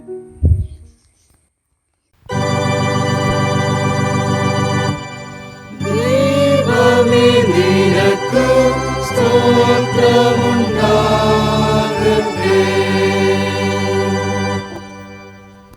വായിക്കുവാനായി നൽകപ്പെട്ടിരിക്കുന്ന സുവിശേഷ വേദഭാഗം വിശുദ്ധ ലൂക്കോസ് എഴുതിയ സുവിശേഷം 10-ാം അധ്യായം 21 മുതൽ 24 വരെയുള്ള വാക്യങ്ങളെ ശ്രദ്ധിപ്പിൻ. ലൂക്കോസ് 10-ാം അധ്യായം 21 മുതൽ 24 വരെ. ആ നാഴികയിൽ അവൻ പരിശുദ്ധാത്മാവിൽ ആനന്ദിച്ച് പറഞ്ഞത്, പിതാവേ, സ്വർഗത്തിനും ഭൂമിക്കും കർത്താവായുള്ളവേ, നീ ഇവ ജ്ഞാനികൾക്കും വിവേകികൾക്കും മറച്ച് ശിശുക്കൾക്കും വെളിപ്പെടുത്തിയത് കൊണ്ട് ഞാൻ നിന്നെ വാഴ്ത്തുന്നു. അതേ പിതാവേ, ഇങ്ങനെ നിനക്ക് പ്രസാദം തോന്നിയല്ലോ. എൻ്റെ പിതാവ് സകലവും എങ്കിൽ ഫലമേൽപ്പിച്ചിരിക്കുന്നു. പുത്രൻ ഇന്നവൻ എന്ന് പിതാവല്ലാതെ ആരും അറിയുന്നില്ല. പിതാവ് ഇന്നവൻ എന്ന് പുത്രനും പുത്രൻ വെളിപ്പെടുത്തി കൊടുക്കാൻ ഇച്ഛിക്കുന്നവനുമല്ലാതെ ആരും അറിയുന്നതുമില്ല.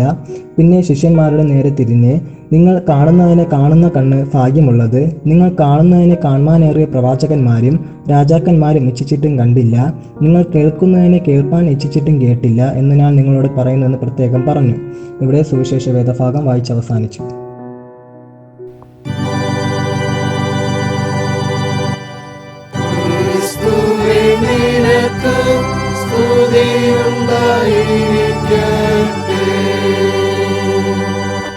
39-ാം പുറത്തിലെ നിഖ്യ വിശ്വാസ പ്രമാണം നമുക്ക് ഒരുമിച്ച് ചൊല്ലാം. നിഖ്യ വിശ്വാസ പ്രമാണം 39-ാം പുറം.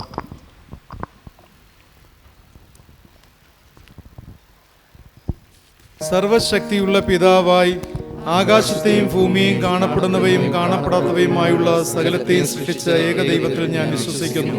ദൈവത്തിന്റെ ഏകജാതനായ പുത്രനായി ഏകകർത്താവായ യേശു ക്രിസ്തുവിൽ ഞാൻ വിശ്വസിക്കുന്നു. അവിടുന്ന് സർവ്വലോകങ്ങൾക്ക് മുൻപേ തന്റെ പിതാവിൽ നിന്ന് ജനിപ്പിക്കപ്പെട്ടവൻ, ദൈവത്തിൽ നിന്ന് ദൈവം, പ്രകാശത്തിൽ നിന്ന് പ്രകാശം, സത്യദൈവത്തിൽ നിന്ന് സത്യദൈവം, ജനിപ്പിക്കപ്പെട്ടവൻ, ഉണ്ടാക്കപ്പെട്ടവനല്ല, പിതാവിനോട് ഏകത്വമുള്ളവൻ, ദൈവത്താൽ സകലവും ഉണ്ടായി. അവിടുന്ന് മനുഷ്യരായ നമുക്കും നമ്മുടെ രക്ഷയ്ക്കും വേണ്ടി സ്വർഗത്തിൽ നിന്ന് ഇറങ്ങി പരിശുദ്ധാത്മാവിനാൽ കന്യകമറിയിൽ അവതരിച്ച് മനുഷ്യനായി തീർന്നു. പൊന്തിയോസ് പിലാത്തോസിന്റെ കീഴിൽ നമുക്ക് വേണ്ടി ക്രൂശിക്കപ്പെട്ടു. അവിടുന്ന് കഷ്ടപ്പെട്ടു, അടക്കപ്പെട്ടു, തിരുവെഴുത്തുകൾ പ്രകാരം 3-ാം ദിവസം ഉയർത്തെഴുന്നേറ്റു, സ്വർഗത്തിലേക്ക് കയറി പിതാവിന്റെ വലത്തുഭാഗത്തിരിക്കുന്നു. അവിടെ നിന്ന് ജീവനുള്ളവരെയും മരിച്ചവരെയും ന്യായവിധിപ്പാൻ മഹത്വത്തോടെ വീണ്ടും വരും. അവിടുത്തെ രാജ്യത്തിന് അവസാനം ഉണ്ടാകുകയില്ല. കർത്താവ് ജീവിപ്പിക്കുന്നവനും പിതാവിൽ നിന്നും പുത്രനിൽ നിന്നും പുറപ്പെടുന്നവനും പിതാവിനോടും പുത്രനോടും കൂടെ ആരാധിക്കപ്പെടുന്നവനും പ്രവാചകരുടെ സംസാരിച്ചവനുമായ പരിശുദ്ധാത്മാവിൽ ഞാൻ വിശ്വസിക്കുന്നു. കാതോലികവും അപ്പോസ്തലികവുമായ ഏകവിശുദ്ധ സഭയിലും ഞാൻ വിശ്വസിക്കുന്നു. പാപമോചനത്തിനുള്ള ഏക ബപ്തിസ്മയെ ഞാൻ അനുസരിക്കുന്നു. മരിച്ചവരുടെ പുനരുത്ഥാനത്തിലും വരുവാനുള്ള ലോകത്തിലെ ജീവനും ഞാൻ കാത്തിരിക്കുന്നു. ആമീൻ. കണ്ണുകളടയ്ക്കാം, ദൈവത്തോട് പ്രാർത്ഥിക്കാം. ഞങ്ങളുടെ പാറയും വീണ്ടെടുപ്പുകാരനുമായ കർത്താവേ, അടിയന്റെ വായിലെ വാക്കുകളും ഞങ്ങളുടെ ഹൃദയത്തിലെ ധ്യാനവും അവിടത്തേക്ക് പ്രസാദകരമായിരിക്കുമാറാകട്ടെ. ആമീൻ. ദൈവത്താൽ സ്നേഹിക്കപ്പെടുന്ന പ്രിയ ദൈവജനമേ, ഏവർക്കും യേശുക്രിസ്തുവിൻ്റെ നിസ്തുല്യ നാമത്തിലുള്ള സ്നേഹവന്ദനം. വളരെ ധന്യമായ ഒരു പുതിയ മാസം, അനുഗ്രഹത്തിൻ്റെയും നന്മയുടെയും ഒരു പുതിയ മാസമായി തീരുവാൻ നമുക്ക് ദൈവത്തോട് പ്രാർത്ഥിക്കാം. കഴിഞ്ഞ 5 മാസക്കാലം അലഫനായ ദൈവം നമ്മെ വഴി നടത്തുകയുണ്ടായി. പലപ്പോഴും ജീവിത സാഹചര്യങ്ങൾ നമ്മുടെ പ്രതീക്ഷകൾക്ക് വിരുദ്ധമായി സംഭവിച്ചപ്പോഴും ക്രിസ്തുനാഥൻ നമ്മെ കൈവിട്ടില്ല. നമ്മുടെ പ്രാർത്ഥനകളും കൂട്ടായ്മകളും ആരാധനകളുമൊക്കെ ദൈവം മാനിച്ചു. ദൈവം നമ്മെ ജയോത്സവമായി നടത്തി. നമ്മെയും നമ്മുടെ കുടുംബത്തിലുള്ളവരെയൊക്കെ കാത്തുപരിപാലിച്ച ആ വലിയ സ്നേഹത്തിനായി നമുക്ക് ദൈവത്തിന് സ്തുതിസ്തോത്രങ്ങൾ അർപ്പിക്കാം. ഇന്നത്തെ ദിവസത്തിന് മറ്റൊരു പ്രത്യേകത കൂടെയുണ്ട്.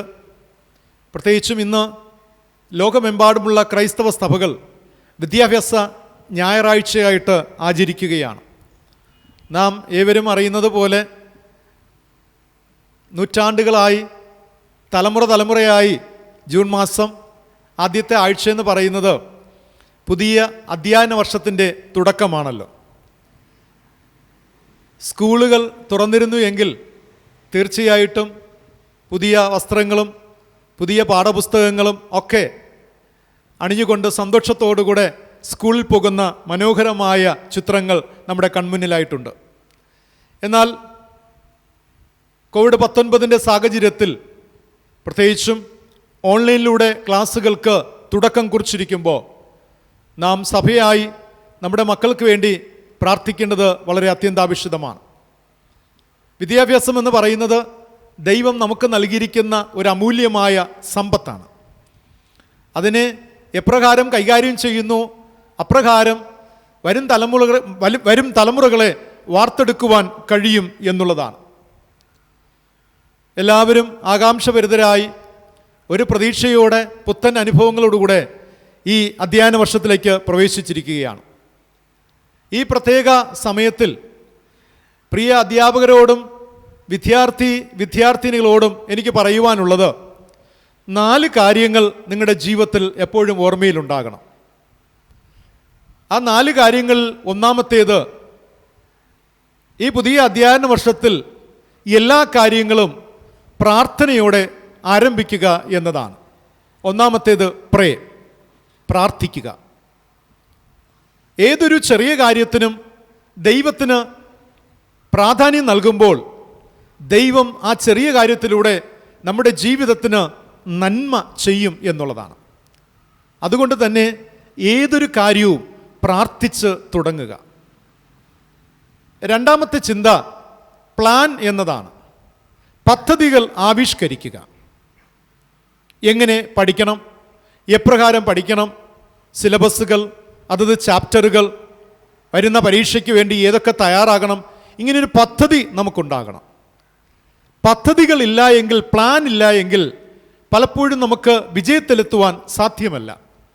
എങ്ങനെയോ പഠിച്ച് എങ്ങനെയോ വിജയിക്കുക എന്നുള്ളതല്ല. എനിക്ക് എൻ്റെ പഠനവുമായി ബന്ധപ്പെട്ട് ശരിയായ പദ്ധതികൾ ഉണ്ടായിരിക്കണം. ഞാൻ എൻ്റെ കുട്ടികളെ പഠിപ്പിക്കുമ്പോൾ എനിക്ക് പദ്ധതികൾ ഉണ്ടായിരിക്കണം. വെറുതെ സ്കൂളിൽ പോയി ടൈം പാസ്സായിട്ട് പോയിട്ട് വരുന്നതല്ല. ഏതെങ്കിലും പാഠങ്ങളൊക്കെ പഠിപ്പിച്ച് വരുന്ന അധ്യാപകന്മാരായിട്ടല്ല, അല്ലെങ്കിൽ അധ്യാപികമാരായിട്ടല്ല. അതിനപ്പുറത്തായിട്ട് പദ്ധതികൾ ആവിഷ്കരിച്ചോ ചിട്ടയോടും കൃത്യനിഷ്ഠയോടും കൂടെ നാം കാര്യങ്ങൾ ചെയ്യുമ്പോൾ തീർച്ചയായിട്ടും അത് നാം പഠിപ്പിക്കുന്ന വിദ്യാർത്ഥികൾക്കും സ്കൂളിനും വിദ്യാഭ്യാസ മേഖലയ്ക്കും അതൊരു വലിയ മുതൽക്കൂട്ടാകും എന്നതിൽ സംശയമില്ല. അപ്പോൾ ഒന്നാമത്തേത് പ്രേ, 2 പ്ലാൻ, 3 പറയുന്ന പ്രൊസീഡ് എന്നുള്ളതാണ്. നാം ആവിഷ്കരിച്ച പദ്ധതികൾ അത് തുടർന്നു കൊണ്ടുപോവുക, അല്ലെങ്കിൽ അതിൽ തുടരുക എന്നുള്ളതാണ്. പലപ്പോഴും നമുക്ക് പദ്ധതികൾ ഉണ്ടാകാം, എന്നാൽ പലരും അതിൽ എഫർട്ട് എടുക്കാറില്ല, അതിൽ യത്നിക്കാറില്ല, കഠിനമായി പരിശ്രമിക്കാറില്ല. അത് പലപ്പോഴും നമ്മെ പരാജയത്തിലെത്താറുണ്ട്. കൃത്യമായ ടൈം ടേബിളുകൾ ഉണ്ടാകും, പക്ഷേ അതാരും ഫോളോ ചെയ്യാറില്ല. അപ്പോൾ പ്രിയ കുഞ്ഞുങ്ങളെ, പ്രിയ അധ്യാപകരെ, നിങ്ങളുടെ ജീവിതത്തിൽ കഠിന അധ്വാനം ഉണ്ടായിരിക്കണം. ഒരിക്കൽ ഒരു മഹാനായ വ്യക്തി ഇപ്രകാരം പറഞ്ഞു, ഹാർഡ് വർക്കിന് പകരമായി വയ്ക്കാൻ ഒരു വാക്കില്ല എന്നുള്ളതാണ്. There is no other word for hard work, because the hard work itself is a hard work. The name itself is a hard work. കഠിനാധ്വാനം എന്ന ആ ഹാർഡ് വർക്ക് എന്ന പദം തന്നെ അത് കഠിനാധ്വാനം ആയതുകൊണ്ട് മറ്റൊരു എളുപ്പവഴി അതിനായി ഇല്ല എന്നുള്ളതാണ്. മറ്റൊരു എളുപ്പമായ വാക്കുമില്ല. അതുകൊണ്ട് തന്നെ കഠിനമായി അധ്വാനിക്കുന്നവർക്ക് അധിക ഫലം നേടുവാനായി സാധിക്കും. ഒരുപാട് സക്സസ് ജീവിതത്തിൽ നേടിയെടുക്കാൻ കഴിയുമെന്നുള്ളതാണ്. ഏറ്റവും ഒടുവിലായിട്ട് പ്രൈസ് എന്നുള്ളതാണ്, സ്തുതിക്കുക എന്നുള്ളതാണ്. അപ്പോൾ നേരത്തെ പറഞ്ഞ പ്രാർത്ഥന, പ്ലാൻ, പ്രൊസീഡ്, ഈ 3 കാര്യങ്ങൾ ചെയ്യുമ്പോൾ ദൈവത്തെ സ്തുതിപ്പാനുള്ള വിജയം നിങ്ങളുടെ കയ്യെത്താവുന്ന ദൂരത്ത് നിങ്ങളോടൊപ്പം ഉണ്ടാകുമെന്നുള്ളതാണ്. ദൈവത്തെ സ്തുതിപ്പാനായി കഴിയുമെന്നുള്ളതാണ്. അതുകൊണ്ട് തന്നെ പ്രേ, പ്ലാൻ, പ്രൊസീഡ് ആൻഡ് പ്രൈസ് എന്നീ 4 ആപ്തവാക്യങ്ങൾ നിങ്ങളുടെ ജീവിതത്തിന് വഴികാട്ടിയായി കൂടെ ഇരിക്കട്ടെ. എല്ലാവിധമായ നന്മകളും നേരുന്നു. പ്രത്യേകിച്ചും പുതിയ അധ്യയന വർഷത്തിലേക്ക് പ്രവേശിക്കുന്ന എല്ലാവർക്കും എല്ലാവിധമായ ആശംസകളും ഞാൻ നേർന്നുകൊള്ളുന്നു. ഇന്ന് ദക്ഷിണേന്ത്യ സഭാ ധ്യാനത്തിനായി നമുക്ക് നൽകിയിരിക്കുന്ന ചിന്താവിഷയം വിസ്ഡം ഫ്രം എബവ് എന്നതാണ്. ഉയരത്തിൽ നിന്നുള്ള ജ്ഞാനം. ഉയരത്തിൽ നിന്നുള്ള ജ്ഞാനം. ഞാൻ അതിലേക്കായി ഒരു വേദഭാഗം വായിക്കുന്നു. വിശുദ്ധ മത്തായി എഴുതിയ സുവിശേഷം 18-ാം അധ്യായം അതിൻ്റെ 3-ാമത്തെ വാക്യം. അവിടെ ഇപ്രകാരം രേഖപ്പെടുത്തിയിരിക്കുന്നു: നിങ്ങൾ തിരിഞ്ഞ് ശിശുക്കളെപ്പോലെ ആയി വരുന്നില്ല എങ്കിൽ സ്വർഗരാജ്യത്തിൽ കടക്കുകയില്ല എന്ന് ഞാൻ സത്യമായിട്ട് നിങ്ങളോട് പറയുന്നു എന്ന് പറഞ്ഞു. നിങ്ങൾ തിരിഞ്ഞ് ശിശുക്കളെപ്പോലെ ആയി വരുന്നില്ല എങ്കിൽ. ലോകത്തിൽ അറിവിനെ തേടിയുള്ള മനുഷ്യൻ്റെ യാത്ര ഇന്നും പുരോഗമിച്ചു കൊണ്ടിരിക്കുകയാണ്. എത്ര സമ്പാദിച്ചാലും മതി വരാത്ത ഒന്നാണ് അറിവ് അഥവാ ജ്ഞാനം എന്നതുകൊണ്ട് അർത്ഥമാക്കുന്നത്. മനുഷ്യൻ്റെ അറിവ് 8 വർഷത്തിലൊരിക്കൽ ഇരട്ടിയാകുന്നു എന്നാണ് ഗവേഷണങ്ങളിലൂടെ മനസ്സിലാക്കപ്പെട്ടിട്ടുള്ളത്. HL വിൽമിങ്ടൺ എന്ന് പറയുന്ന ഒരു ചിന്തകൻ തൻ്റെ പഠനത്തിൻ്റെ അടിസ്ഥാനത്തിൽ ഇപ്രകാരം പറയുകയുണ്ടായി: ഒരു കുഞ്ഞ് ജനിച്ച് കോളേജ് വിദ്യാഭ്യാസം പൂർത്തിയാക്കുന്നതിനിടയിൽ ലോകത്തിൻ്റെ അറിവ് 4 മടങ്ങ് വർദ്ധിക്കുന്നു എന്നതാണ്. എന്നാൽ ഈ കുട്ടി 50 വയസ്സാകുമ്പോൾ ലോകത്തിൻ്റെ അറിവ് 32 മടങ്ങ് വർദ്ധിക്കുന്നു എന്നാണ് ഗവേഷണത്തിൽ പറഞ്ഞിരിക്കുന്ന ആ ഒരു കണക്ക്. മാത്രമല്ല, ഒരു വ്യക്തിയുടെ ജനനം തുടങ്ങി മരണം വരെ ആ വ്യക്തിയിൽ ലോകത്തിൻ്റെ 97% കാര്യങ്ങളെക്കുറിച്ചുള്ള അറിവ് ഒരു മനുഷ്യന് ലഭ്യമാകുന്നു എന്നാണ് കണക്കുകൾ വെളിപ്പെടുത്തി നൽകുന്നത്.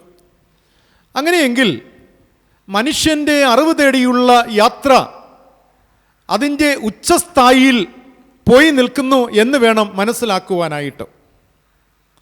നാം ഇന്ന് നമ്മുടെ മക്കൾക്ക് നൽകുന്ന വിദ്യാഭ്യാസം, നാം നേടിയിരിക്കുന്നതൊക്കെ അത് ഏറ്റവും ശ്രേഷ്ഠകരമായ ഒരു അനുഭവം തന്നെയാണ്. പ്രത്യേകിച്ചും ഇന്ന് ലോകത്തെക്കുറിച്ചുള്ള അറിവ് നേടുവാൻ എളുപ്പമേറിയ ഒരുപാട് മാർഗങ്ങൾ ഇന്ന് നമുക്കുണ്ട്. ഇങ്ങനെ മനുഷ്യൻ തൻ്റെ തല നിറച്ച് അറിവ് സമ്പാദിച്ചിരിക്കുകയാണ്.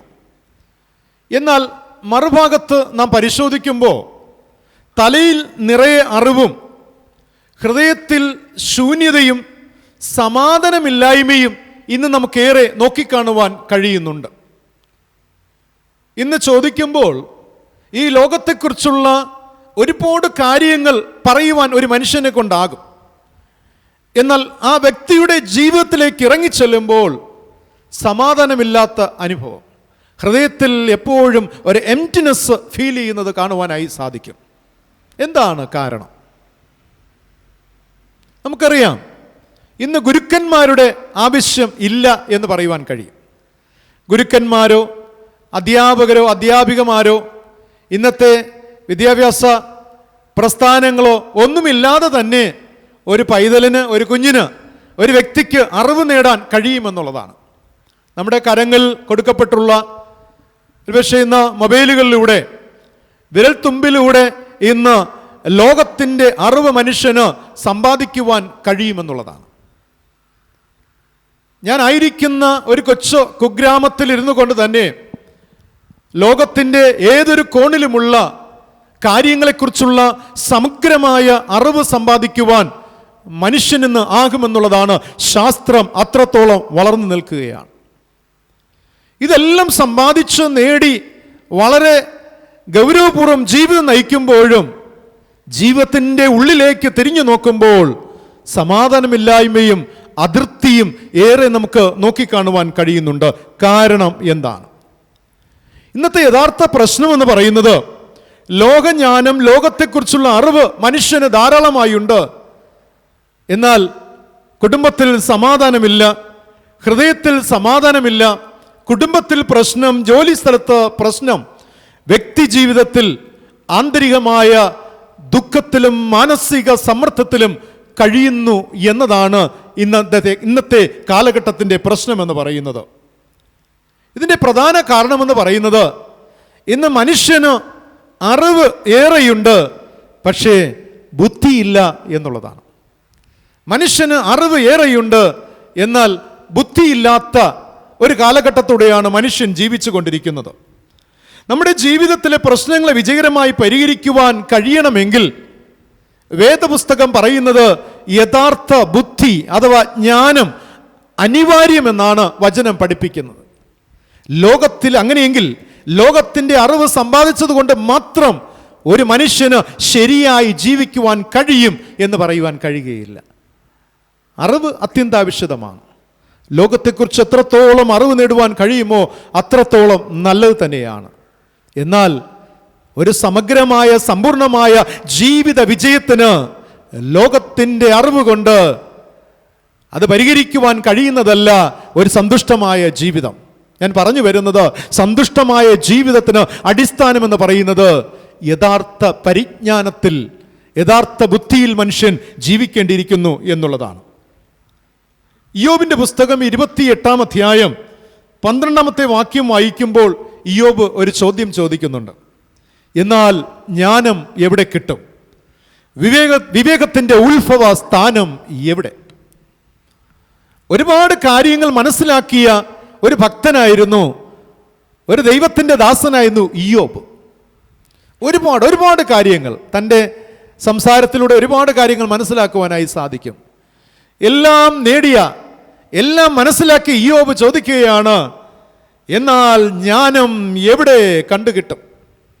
വിവേകത്തിൻ്റെ ഉത്ഭവസ്ഥാനം എവിടെയാണ്? എനിക്കെല്ലാം നേടുവാനായി സാധിച്ചു, ലോകത്തിൻ്റെ പരമോന്നതമായ അറിവിൻ്റെ എല്ലാ മേഖലകളും എനിക്ക് പ്രവേശിപ്പാൻ സാധിച്ചു, പക്ഷേ വിവേകം എവിടെ? ജ്ഞാനം എവിടെ? അത് 28-ാം അധ്യായത്തിൽ 28-ാമത്തെ വാക്യത്തിൽ ഇയ്യോബ് തന്നെ അതിന് മറുപടി നൽകുകയാണ്. ഇയ്യോബ് പറയുന്നു, കർത്താവിനോടുള്ള ഭക്തി തന്നെ ജ്ഞാനം എന്ന് അദ്ദേഹം പറയുകയാണ്. ദോഷം വിട്ട് നടക്കുന്നത് തന്നെ വിവേകം എന്ന് പറയുകയാണ്. ആമേൻ. രണ്ട് കാര്യങ്ങളാണ് ഇയ്യോബ് പറയുന്നത്. കർത്താവിനോടുള്ള ഒരു യഥാർത്ഥ ഭക്തിയാണ് മനുഷ്യനെ ജ്ഞാനിയാക്കി തീർക്കുന്നത്, ബുദ്ധിയുള്ളതാക്കി തീർക്കുന്നത്. മാത്രമല്ല, രണ്ട്, ദോഷം വിട്ടകലുന്നത് തന്നെ ജീവിതത്തിലെ ഒരു വലിയ വിവേകമെന്ന് പറയുന്നത്. പ്രിയമുള്ളവരെ, ഒരുപാട് അറിവ് സമ്പാദിച്ചിട്ട് ദോഷത്തിൽ നടക്കുന്ന ഒരുപാട് പേരെ നമുക്ക് കാണുവാൻ സാധിക്കും. നമ്മുടെ കുടുംബത്തിലുണ്ട്, നമ്മുടെ ചുറ്റുപാടുകളിലുണ്ട്. അറിവ് നിറച്ചുണ്ട്, എന്നാൽ നിറയെ സമ്പാദിച്ചിട്ടുണ്ട്. പക്ഷേ ദോഷപ്രവൃത്തികളെ വിട്ടകലുവാനായി കഴിയുന്നില്ല. കാരണം ജ്ഞാനത്തിൻ്റെ കുറവ്, ബുദ്ധിയുടെ കുറവ്, പരിജ്ഞാനത്തിൻ്റെ കുറവ് എന്ന് ഇയ്യോബ് ഇവിടെ വെളിപ്പെടുത്തി നൽകുകയാണ്. പ്രിയമുള്ളവരെ, ചുരുക്കത്തിൽ പറഞ്ഞാൽ ലോകത്തിൽ ദൈവത്തിന്, ദൈവശക്തിക്ക്, ദൈവിക പ്രവർത്തനങ്ങൾക്ക് വിരുദ്ധമായതിനെ ഒഴിവാക്കി ജീവിക്കുന്നതാണ് ജ്ഞാനം എന്നതുകൊണ്ട് അർത്ഥമാക്കുന്നത്. ഒന്നുകൂടെ ഞാൻ ആവർത്തിക്കട്ടെ. ഈ ലോകത്തിൽ ദൈവത്തിന്, ദൈവിക ശക്തിക്ക്, ദൈവിക പ്രവർത്തനങ്ങൾക്ക് വിരുദ്ധമായതിനെ ഒഴിവാക്കി ജീവിക്കുന്നതാണ് യഥാർത്ഥ വിവേകം എന്നതുകൊണ്ട് അർത്ഥമാക്കുന്നത്. ഇനി ഒന്നുകൂടെ ലളിതമാക്കി പറഞ്ഞാൽ, ദൈവത്തിന് ഇഷ്ടമല്ലാത്തതിനെ ഒഴിവാക്കി ജീവിക്കുന്നതാണ് യഥാർത്ഥ ഭക്തി, യഥാർത്ഥ ജ്ഞാനം, യഥാർത്ഥ വിവേകം, യഥാർത്ഥ ബുദ്ധി എന്നതുകൊണ്ട് വിശുദ്ധ വേദപുസ്തകം അർത്ഥമാക്കുന്നത്. അങ്ങനെയെങ്കിൽ പ്രിയമുള്ളവരെ, ഈ ജ്ഞാനത്തെ എങ്ങനെ നമുക്ക് പ്രാപിച്ചെടുക്കുവാനായി സാധിക്കും? ഈ വിവേകത്തെ നമുക്ക് എങ്ങനെ സമ്പാദിച്ചെടുക്കുവാനായി സാധിക്കും? ഇപ്പോൾ ഞാൻ ആമുഖമായി പറഞ്ഞ ചിന്തകൾ നിങ്ങൾക്ക് മനസ്സിലായി കാണും. ലോകത്തിൻ്റെ അറിവ് കൊണ്ടൊരു മനുഷ്യൻ ബുദ്ധിമാനായി തീരുന്നില്ല. ലോകത്തിൻ്റെ അറിവ് സമ്പാദിച്ചുകൊണ്ട് ഒരു മനുഷ്യൻ വിവേകിയായി തീരുന്നതുമില്ല. അങ്ങനെയെങ്കിൽ ഈ ജ്ഞാനം എന്ന് പറയുന്ന അത് നമുക്ക് അനിവാര്യമാണ്, ബുദ്ധി ആവശ്യമാണ്. ഇത് എങ്ങനെ കണ്ടെത്തുവാൻ, എങ്ങനെ സമ്പാദിക്കുവാൻ കഴിയും? 3 കാര്യങ്ങളാണ് ഇന്ന് പ്രഭാതത്തിൽ നിങ്ങളോട് പങ്കിടുവാൻ ഞാൻ ആഗ്രഹിക്കുന്നത്. ഒന്ന്, ദൈവത്തിൻ്റെ ജ്ഞാനം കണ്ടെത്തുവാൻ കഴിയുന്നത് അല്ല. God's wisdom can be sought എന്നുള്ളതാണ്. ഇയ്യോബിൻ്റെ പുസ്തകം 28-ന്റെ 1 മുതൽ 11 വരെയുള്ള വേദഭാഗങ്ങൾ വായിക്കുമ്പോൾ അത് മനസ്സിലാക്കുവാനായി സാധിക്കും. ഇയ്യോബ് തന്നെ അത് പറയുന്നുണ്ട്. ദൈവത്തിൻ്റെ ജ്ഞാനം കണ്ടെത്തുവാൻ കഴിയുന്നത് അല്ല. പ്രിയമുള്ളവരെ, മനുഷ്യരുടെ കഴിവുകൾ ദൈവത്തിൻ്റെ ജ്ഞാനത്തെ കണ്ടെത്തുവാൻ പര്യാപ്തമല്ല എന്നാണ് ഇയ്യോബ് പറയുന്നത്. ഇയ്യോബ് 28-ന്റെ 1 മുതൽ 11 വരെയുള്ള വാക്യങ്ങൾ പറയുന്നത്, ഭൂമിയിലെ ആഴത്തിൽ ഒളിഞ്ഞു കിടക്കുന്ന നിക്ഷേപങ്ങളെ കണ്ടെത്തുന്നതിനുള്ള പരിശ്രമത്തിലാണിന്ന് മനുഷ്യൻ. സ്വർണവും അമൂല്യ നിധികളും കണ്ടെത്തുന്നതിനുള്ള മനുഷ്യൻ്റെ പരിശ്രമത്തെക്കുറിച്ചാണ് ഇയ്യോബ് അവിടെ പ്രതിപാദിച്ചിരിക്കുന്നത്. സത്യമല്ലേ? അമൂല്യമായ നിധികളെ തേടിയുള്ള മനുഷ്യൻ്റെ യാത്ര.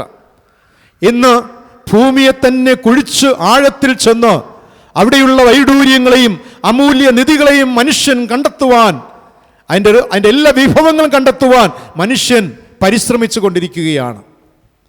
മനുഷ്യൻ തൻ്റെ ഓട്ടത്തിൽ എല്ലാം കണ്ടെത്തിക്കൊണ്ടേയിരിക്കുന്നു. പക്ഷേ ജ്ഞാനമാകുന്ന മുത്തിനെ മനുഷ്യന് കണ്ടെത്തുവാൻ കഴിയുന്നില്ല.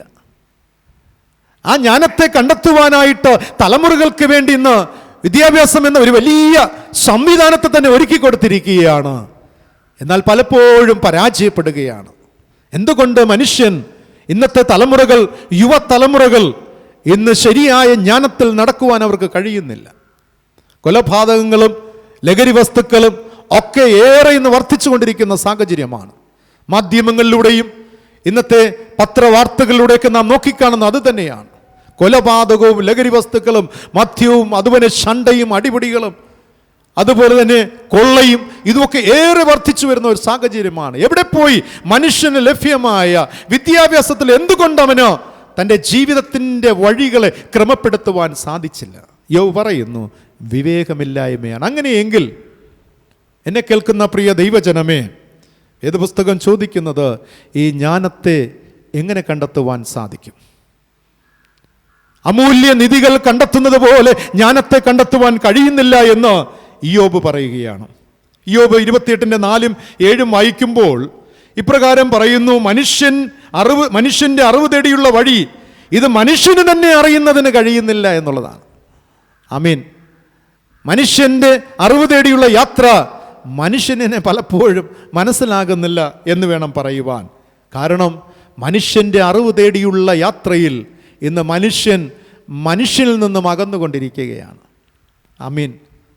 മനുഷ്യന്റെ അറിവ് തേടിയുള്ള യാത്രയിൽ ഇന്ന് മനുഷ്യനെ വിട്ട് അകലുന്നു. മനുഷ്യൻ കുടുംബ ബന്ധങ്ങളെ വിട്ട് അകലുകയാണ്. ശരിയല്ലേ? ഇന്ന് പുസ്തക പുഴുക്കളായിട്ടൊക്കെ ഇരിക്കുന്ന അനേകം പേരെ കാണുവാനായി സാധിക്കും. പണ്ഡിതന്മാരായിരിക്കുന്ന അനേകം പേരെ കാണുവാനായി സാധിക്കും. എന്താണ്? പഠനത്തിൽ മാത്രം ലയിച്ച്, അറിവിൻ്റെ ലോകത്തിൽ, ശാസ്ത്രത്തിൻ്റെ ലോകത്തിൽ ലയിച്ച് എന്തോ നേടുവാനുള്ള വ്യഗ്രതയിൽ പോകുകയാണ്. സ്വന്തം കുടുംബത്തിൽ ഭാര്യയോടോ മക്കളോടോ ഭർത്താവിനോടോ ഒരല്പം സംസാരിപ്പാൻ പോലും സമയം കണ്ടെത്തുവാൻ കഴിയാതെ, സഹോദരങ്ങളെ തിരിച്ചറിയുവാൻ, സഹോദരങ്ങളോട് സമയം സ്പെൻഡ് ചെയ്യുവാൻ കഴിയാതെ മനുഷ്യൻ എവിടെയോ സഞ്ചരിച്ചു കൊണ്ടിരിക്കുന്നതിന് ഇവിടെ അർത്ഥമാക്കുന്നത് മനുഷ്യൻ അറിവ് തേടിയുള്ള യാത്രയിൽ മനുഷ്യനെ വിട്ട് അകന്നുകൊണ്ടിരിക്കുന്നു എന്നുള്ളതാണ്. ഇവിടുത്തെ ചോദ്യം, പ്രിയമുള്ളവരെ, പക്ഷികളോ മൃഗങ്ങളോ കണ്ടെത്തുവാൻ ആഗ്രഹിക്കാത്ത ആ നിക്ഷേപങ്ങളെ മനുഷ്യൻ കണ്ടെത്തുവാൻ കഠിനമായി പരിശ്രമിക്കുമ്പോൾ ആ മനുഷ്യൻ എന്തുകൊണ്ടാണ് ദൈവിക ജ്ഞാനത്തെ കണ്ടെത്തുവാൻ ശ്രമിക്കുന്നില്ല? ഒന്നുകൂടെ ആവർത്തിക്കട്ടെ. മനുഷ്യനിന്ന് അമൂല്യമായ നിധികൾ, വൈഡൂര്യ കല്ലുകളെ കണ്ടെത്തുവാനുള്ള മനുഷ്യൻ്റെ ശ്രമം, അധികം സമ്പാദിക്കുവാനുള്ള മനുഷ്യൻ്റെ ആ വഴി കണ്ടെത്തുന്ന ശ്രമം, ഇങ്ങനെ ഒരുപാട് കണ്ടെത്തുന്ന ആ വഴികൾ ഇന്ന് പക്ഷികളോ മൃഗങ്ങളോ ഒന്നും തന്നെ ആ വഴിക്ക് സഞ്ചരിക്കുന്നില്ല. സ്വർണമുണ്ടാക്കുവാനോ അങ്ങനെയുള്ള മുത്തുക്കളെ കണ്ടെത്തിയുള്ള യാത്രയിൽ ഇന്ന് മൃഗങ്ങളോ അതുപോലെ പക്ഷികളോ ഒന്നും തന്നെ ഇല്ല. അപ്പോൾ ചോദ്യമെന്ന് പറയുന്നത്, അങ്ങനെ പക്ഷികളും മൃഗങ്ങളും കണ്ടെത്തുവാൻ ആഗ്രഹിക്കാത്ത ഒരു വലിയ മേഖലയിലേക്ക്, അമൂല്യമായ നിധി ശേഖരണത്തിലേക്ക്, അറിവിനെ തേടിയുള്ള മനുഷ്യന്റെ യാത്രയിൽ എന്തുകൊണ്ട് മനുഷ്യന് ദൈവിക ജ്ഞാനത്തെ കണ്ടെത്തുവാൻ ശ്രമിക്കുന്നില്ല മനുഷ്യൻ? പ്രിയമുള്ളവരെ, ദൈവിക ജ്ഞാനത്തെ തിരഞ്ഞെടുത്ത് വെളിപ്പെടുത്തിയിട്ടല്ലാതെ ഒരു മനുഷ്യന് ദൈവിക ജ്ഞാനത്തെ കണ്ടെത്തുവാൻ കഴിയുകയില്ല. ആമേൻ. അത് ദൈവം വിചാരിക്കണമെന്നാണ് പറയുന്നത്. എനിക്കും നിങ്ങൾക്കും ബുദ്ധി വേണമെങ്കിൽ, ആ പരിജ്ഞാനം വേണമെങ്കിൽ ദൈവം തിരഞ്ഞെടുത്തത് നമ്മിൽ നിക്ഷേപിക്കണമെന്നുള്ളതാണ്. ദൈവം നമ്മുടെ ബ്രെയിനിൽ നൽകണമെന്നാണ് പറയുന്നത്. വിശ്വസിപ്പാൻ കഴിയുന്നുണ്ടോ പ്രിയമുള്ളവരെ? നാം പലപ്പോഴും ഒരുപാട് ടാക്ടിക്സ് ഒക്കെ കാണിക്കുന്നവരാണ്, ഒരുപാട് തന്ത്രങ്ങളും സൂത്രപ്രയോഗങ്ങളും ഒക്കെ ജീവിക്കുവാനൊക്കെ ശീലിച്ചവരാകാം. പക്ഷെ വേദപുസ്തകം പറയുന്നത് യഥാർത്ഥ പരിജ്ഞാനം, യഥാർത്ഥ ബുദ്ധി, വിവേകം എന്നത് ദൈവം തിരഞ്ഞെടുത്ത് നമ്മിൽ വയ്ക്കുന്നത് വരെ, അല്ലെങ്കിൽ നമ്മിൽ നിക്ഷേപിക്കുന്നത് വരെ നമുക്ക് യഥാർത്ഥ പരിജ്ഞാനത്തിൽ നടപ്പാൻ കഴിയുകയില്ല എന്നുള്ളതാണ്.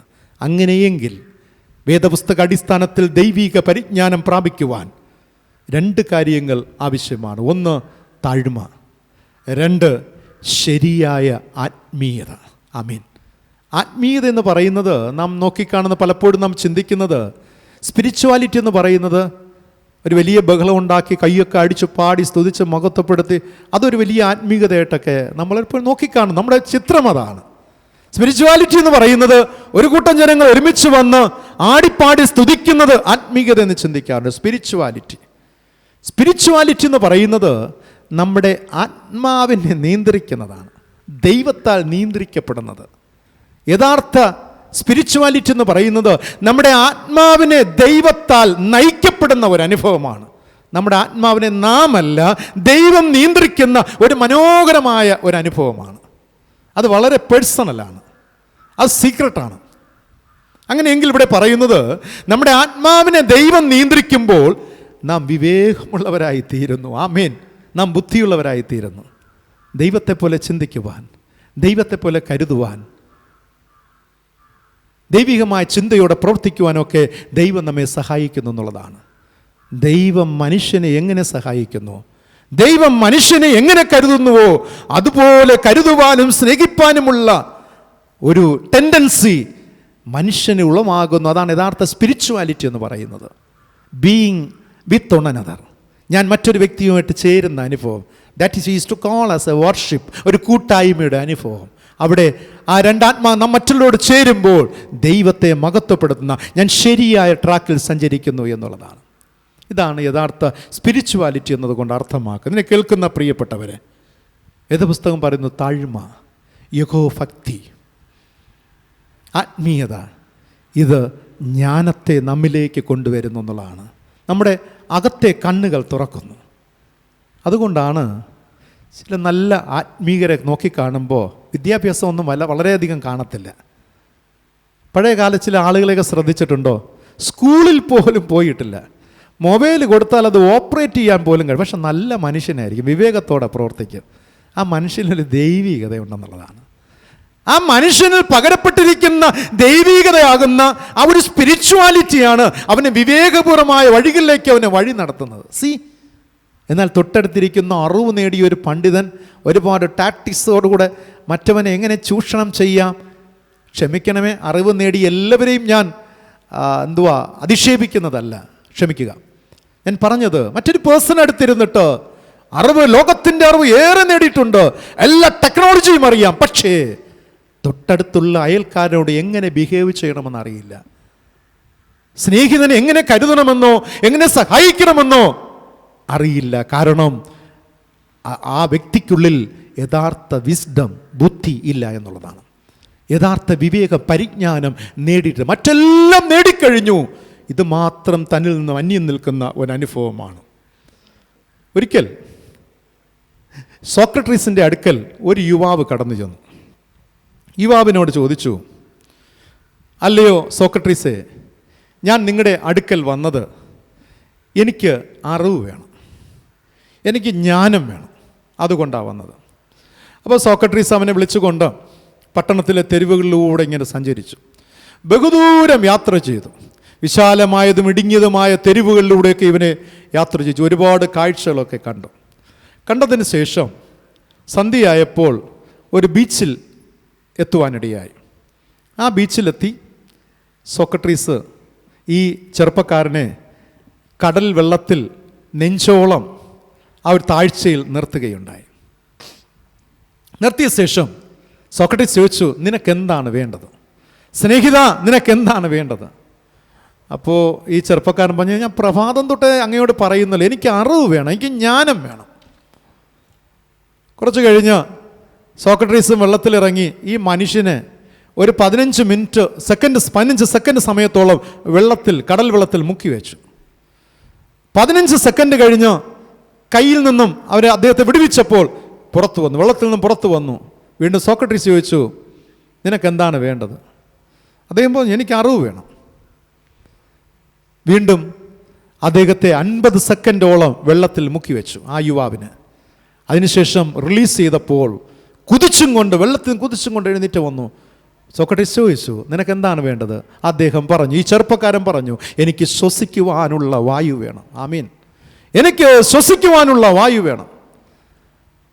സോക്രട്ടീസ് ഇപ്രകാരം പറഞ്ഞു, നിനക്ക് ശ്വസിക്കുവാനുള്ള വായു എപ്പോഴാണോ അനിവാര്യമായി വേണ്ടി വരുന്നത്, അതുപോലെ നിനക്ക് എപ്പോഴാണോ ജ്ഞാനം വേണ്ടത്, ആ കൃത്യസമയത്ത് നിനക്ക് ലഭിക്കുക തന്നെ ചെയ്യും. അതിനർത്ഥം പറഞ്ഞു വന്നത്, ജ്ഞാനമെന്നത് നമുക്കൊരു സ്ഥലത്ത് പോയി കണ്ടെത്തി പ്രാപിക്കുന്നതല്ല, പകരം ബീ വിത്ത് ദ ക്രിയേറ്റർ, നിന്റെ സൃഷ്ടിതാവുമായി ഇടുകിച്ചേർന്ന് ജീവിക്കുക, നിന്റെ സൃഷ്ടിതാവ് പറയുന്നത് കേൾക്കുക, സൃഷ്ടിതാവിനെ പൂർണ്ണമായി നിന്നിൽ ലയിപ്പിക്കുക. അതിനർത്ഥം നിന്റെ സൃഷ്ടിതാവായ ദൈവം നിന്റെ മനസ്സിലുണ്ടാകണം, ആ സൃഷ്ടിതാവിൻ്റെ വാക്കുകൾ നിന്റെ ഹൃദയത്തിലുണ്ടാകണം.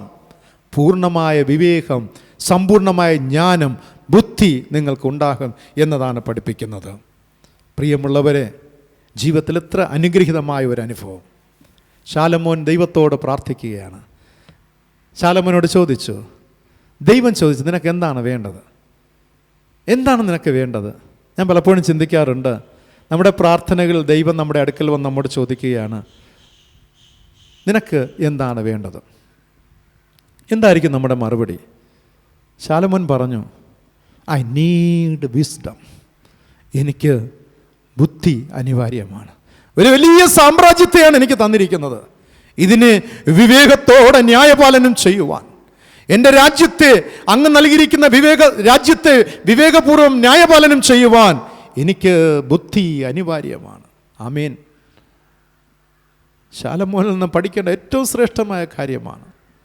പ്രിയമുള്ളവരെ, ജീവിതത്തിൽ എന്തൊക്കെ ഉണ്ടായിട്ടും വിവേകമില്ല എങ്കിൽ, ബുദ്ധിയില്ല എങ്കിൽ നാം വെറും വട്ടപൂജ്യമായി മാറുമെന്നുള്ളതാണ്.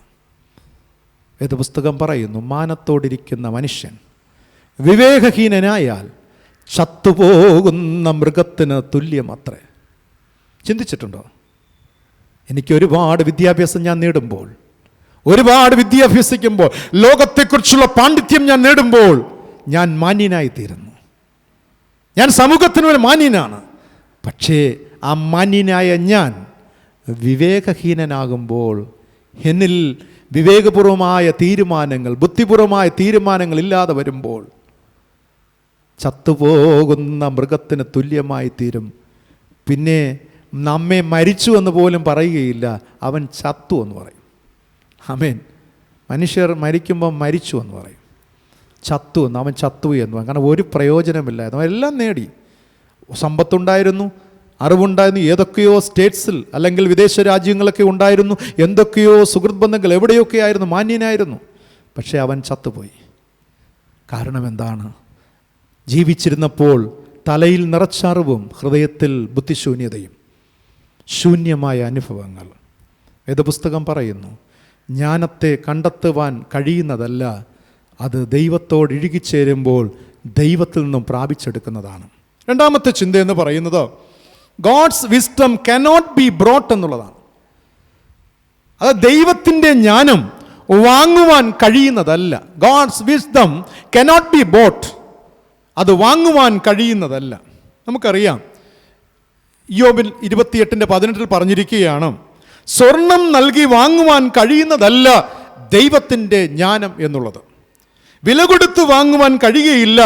മനുഷ്യനുള്ളതെല്ലാം കൊടുത്ത് ദൈവത്തിൻ്റെ ജ്ഞാനം വാങ്ങുവാൻ കഴിയുന്നതല്ല. ജ്ഞാനം എന്നത് യഥാർത്ഥമായി ദൈവത്തിൻ്റെ പദ്ധതികളെ മനസ്സിലാക്കുന്നതാണ്. Understanding the purpose of divine God. ആമീൻ. ദൈവത്തിൻ്റെ ദൈവീക പദ്ധതികളെ മനസ്സിലാക്കുന്നതാണ് യഥാർത്ഥ ജ്ഞാനം, വിവേകം എന്നതുകൊണ്ട് അർത്ഥമാക്കുന്നത്. ഇയ്യോബിൻ്റെ ജീവിതം പരിശോധിക്കുമ്പോൾ ഇയ്യോബിൻ്റെ ജീവിതത്തിൽ വന്ന കഷ്ടതകൾക്ക് ഇത് എന്തുകൊണ്ട് എന്ന തൻ്റെ സുഹൃത്തുക്കളുടെ ചോദ്യത്തിൻ്റെ ഉത്തരമാണ് ഈ 28-ാമത്തെ അധ്യായത്തിൽ വളരെ ഭംഗിയായിട്ട് ചിട്ടപ്പെടുത്തിയിരിക്കുന്നത്. ഇവിടെ ഇയ്യോബിൻ്റെ ജീവിതത്തെ പരിശോധിക്കുമ്പോൾ ഇവിടെ ഇയ്യോബ് സാത്താൻ കൊണ്ടുവന്ന വെല്ലുവിളികളെ തൻ്റെ അറിവ് കൊണ്ട് കണ്ടുപിടിക്കുന്നതിന് പകരം അവൻ ദൈവിക പദ്ധതികളെക്കുറിച്ച് ചിന്തിച്ചു എന്നതാണ്. ആമേൻ. എന്നെ ഏറ്റവും സ്പർശിച്ച ഒരു ഭാഗമാണ് പ്രിയമുള്ളവരെ. ഒന്നുകൂടെ ഞാൻ ആവർത്തിക്കട്ടെ. ഇയ്യോബിൻ്റെ ജീവിതത്തിൽ സാത്താൻ കൊണ്ടുവന്ന കഷ്ടതകളെ, ചലഞ്ചസ്, വെല്ലുവിളികളെ തൻ്റെ അറിവ് കൊണ്ട് ഇതെങ്ങനെ ഉണ്ടായി എന്ന് കണ്ടുപിടിക്കുന്നതിന് പകരം അവൻ ദൈവിക പദ്ധതികളെക്കുറിച്ച് ചിന്തിച്ചു എന്നതാണ്.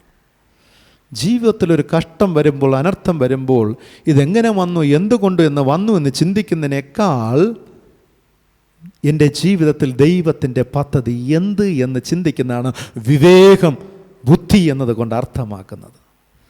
പ്രതിസന്ധികളുടെ ആഴത്തിലേക്ക് നോക്കിക്കൊന്നും നമ്മൾ സെർച്ച് ചെയ്യുന്നതല്ല. ഒരു വലിയ അനർത്ഥം നമുക്ക് നേരിട്ടു, അനർത്ഥങ്ങൾ ഡെപ്തിലേക്ക് പോകുന്നതല്ല. എനിക്കൊരു ക്യാൻസർ രോഗം വന്നു, ക്യാൻസറിൻ്റെ ഡെപ്തിലേക്ക് ലോകത്തിൻ്റെ അറിവുകളും അതിൻ്റെ പരമോന്നതമായ അറിവുകളൊക്കെ ഇങ്ങനെ സംഗ്രഹിച്ച് അതിലേക്കുള്ള പഠനമല്ല, മറിച്ച് what is the plan of God in my life, എൻ്റെ ജീവിതത്തിൽ ദൈവത്തിൻ്റെ പദ്ധതി എന്താണ്? അങ്ങനെയെങ്കിൽ എൻ്റെ ചോദ്യം ഇതാണ്, നിൻ്റെ ജീവിതത്തിൽ ദൈവിക പദ്ധതികളുടെ സ്ഥാനം എന്ത്? നിങ്ങളുടെ ജീവിതത്തിൽ ദൈവിക പദ്ധതികളുടെ സ്ഥാനം എന്താണ്? ജ്ഞാനം എന്നത് യഥാർത്ഥ കാര്യങ്ങളുടെ അറിവാണ്. എന്ത് സംഭവിച്ചു എന്നതിൻ്റെ കാരണങ്ങൾ, അറിവിൻ്റെ യഥാർത്ഥ അപേക്ഷയാണ് ജ്ഞാനം എന്നതുകൊണ്ട് അർത്ഥമാക്കുന്നത്. പ്രിയമുള്ളവരെ, ഒരു 3 ചോദ്യം. ഒരിക്കൽ ഒരു ജ്ഞാനി ഒരു യാചകനെ കണ്ടുമുട്ടുവാനിടയായി. യാചകൻ തെരുവിൻ്റെ ഒരു മാർക്കറ്റിൻ്റെ അരികിലായിരുന്ന് അവൻ ഭിക്ഷ യാചിക്കുകയാണ്.